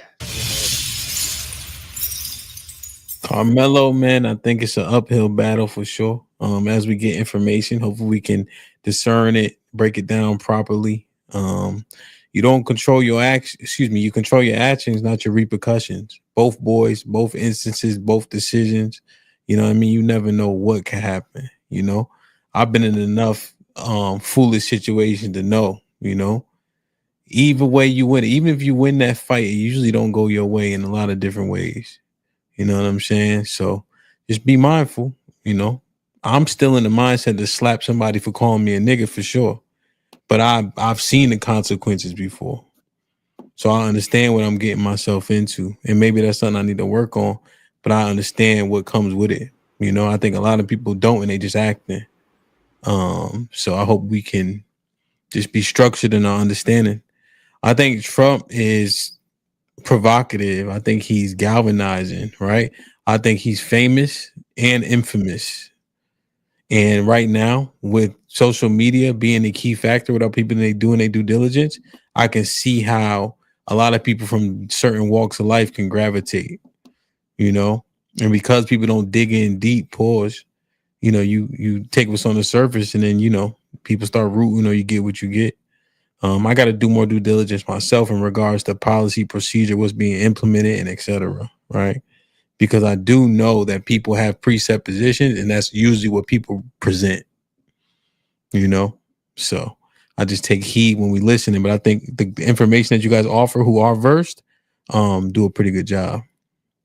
I don't want to step on what Aaron said. I think that summarized that last topic for me pretty well, you know? So I think I just want to let that marinate. I don't want to say nothing to off put that, you know what I'm saying? Get your tickets to DC, join the Discord. We having fun. Y'all be safe, do the right thing. Don't do nothing I wouldn't do. You heard? I love y'all. I appreciate y'all. Like, share, subscribe. Tell a friend to tell a friend. And we out.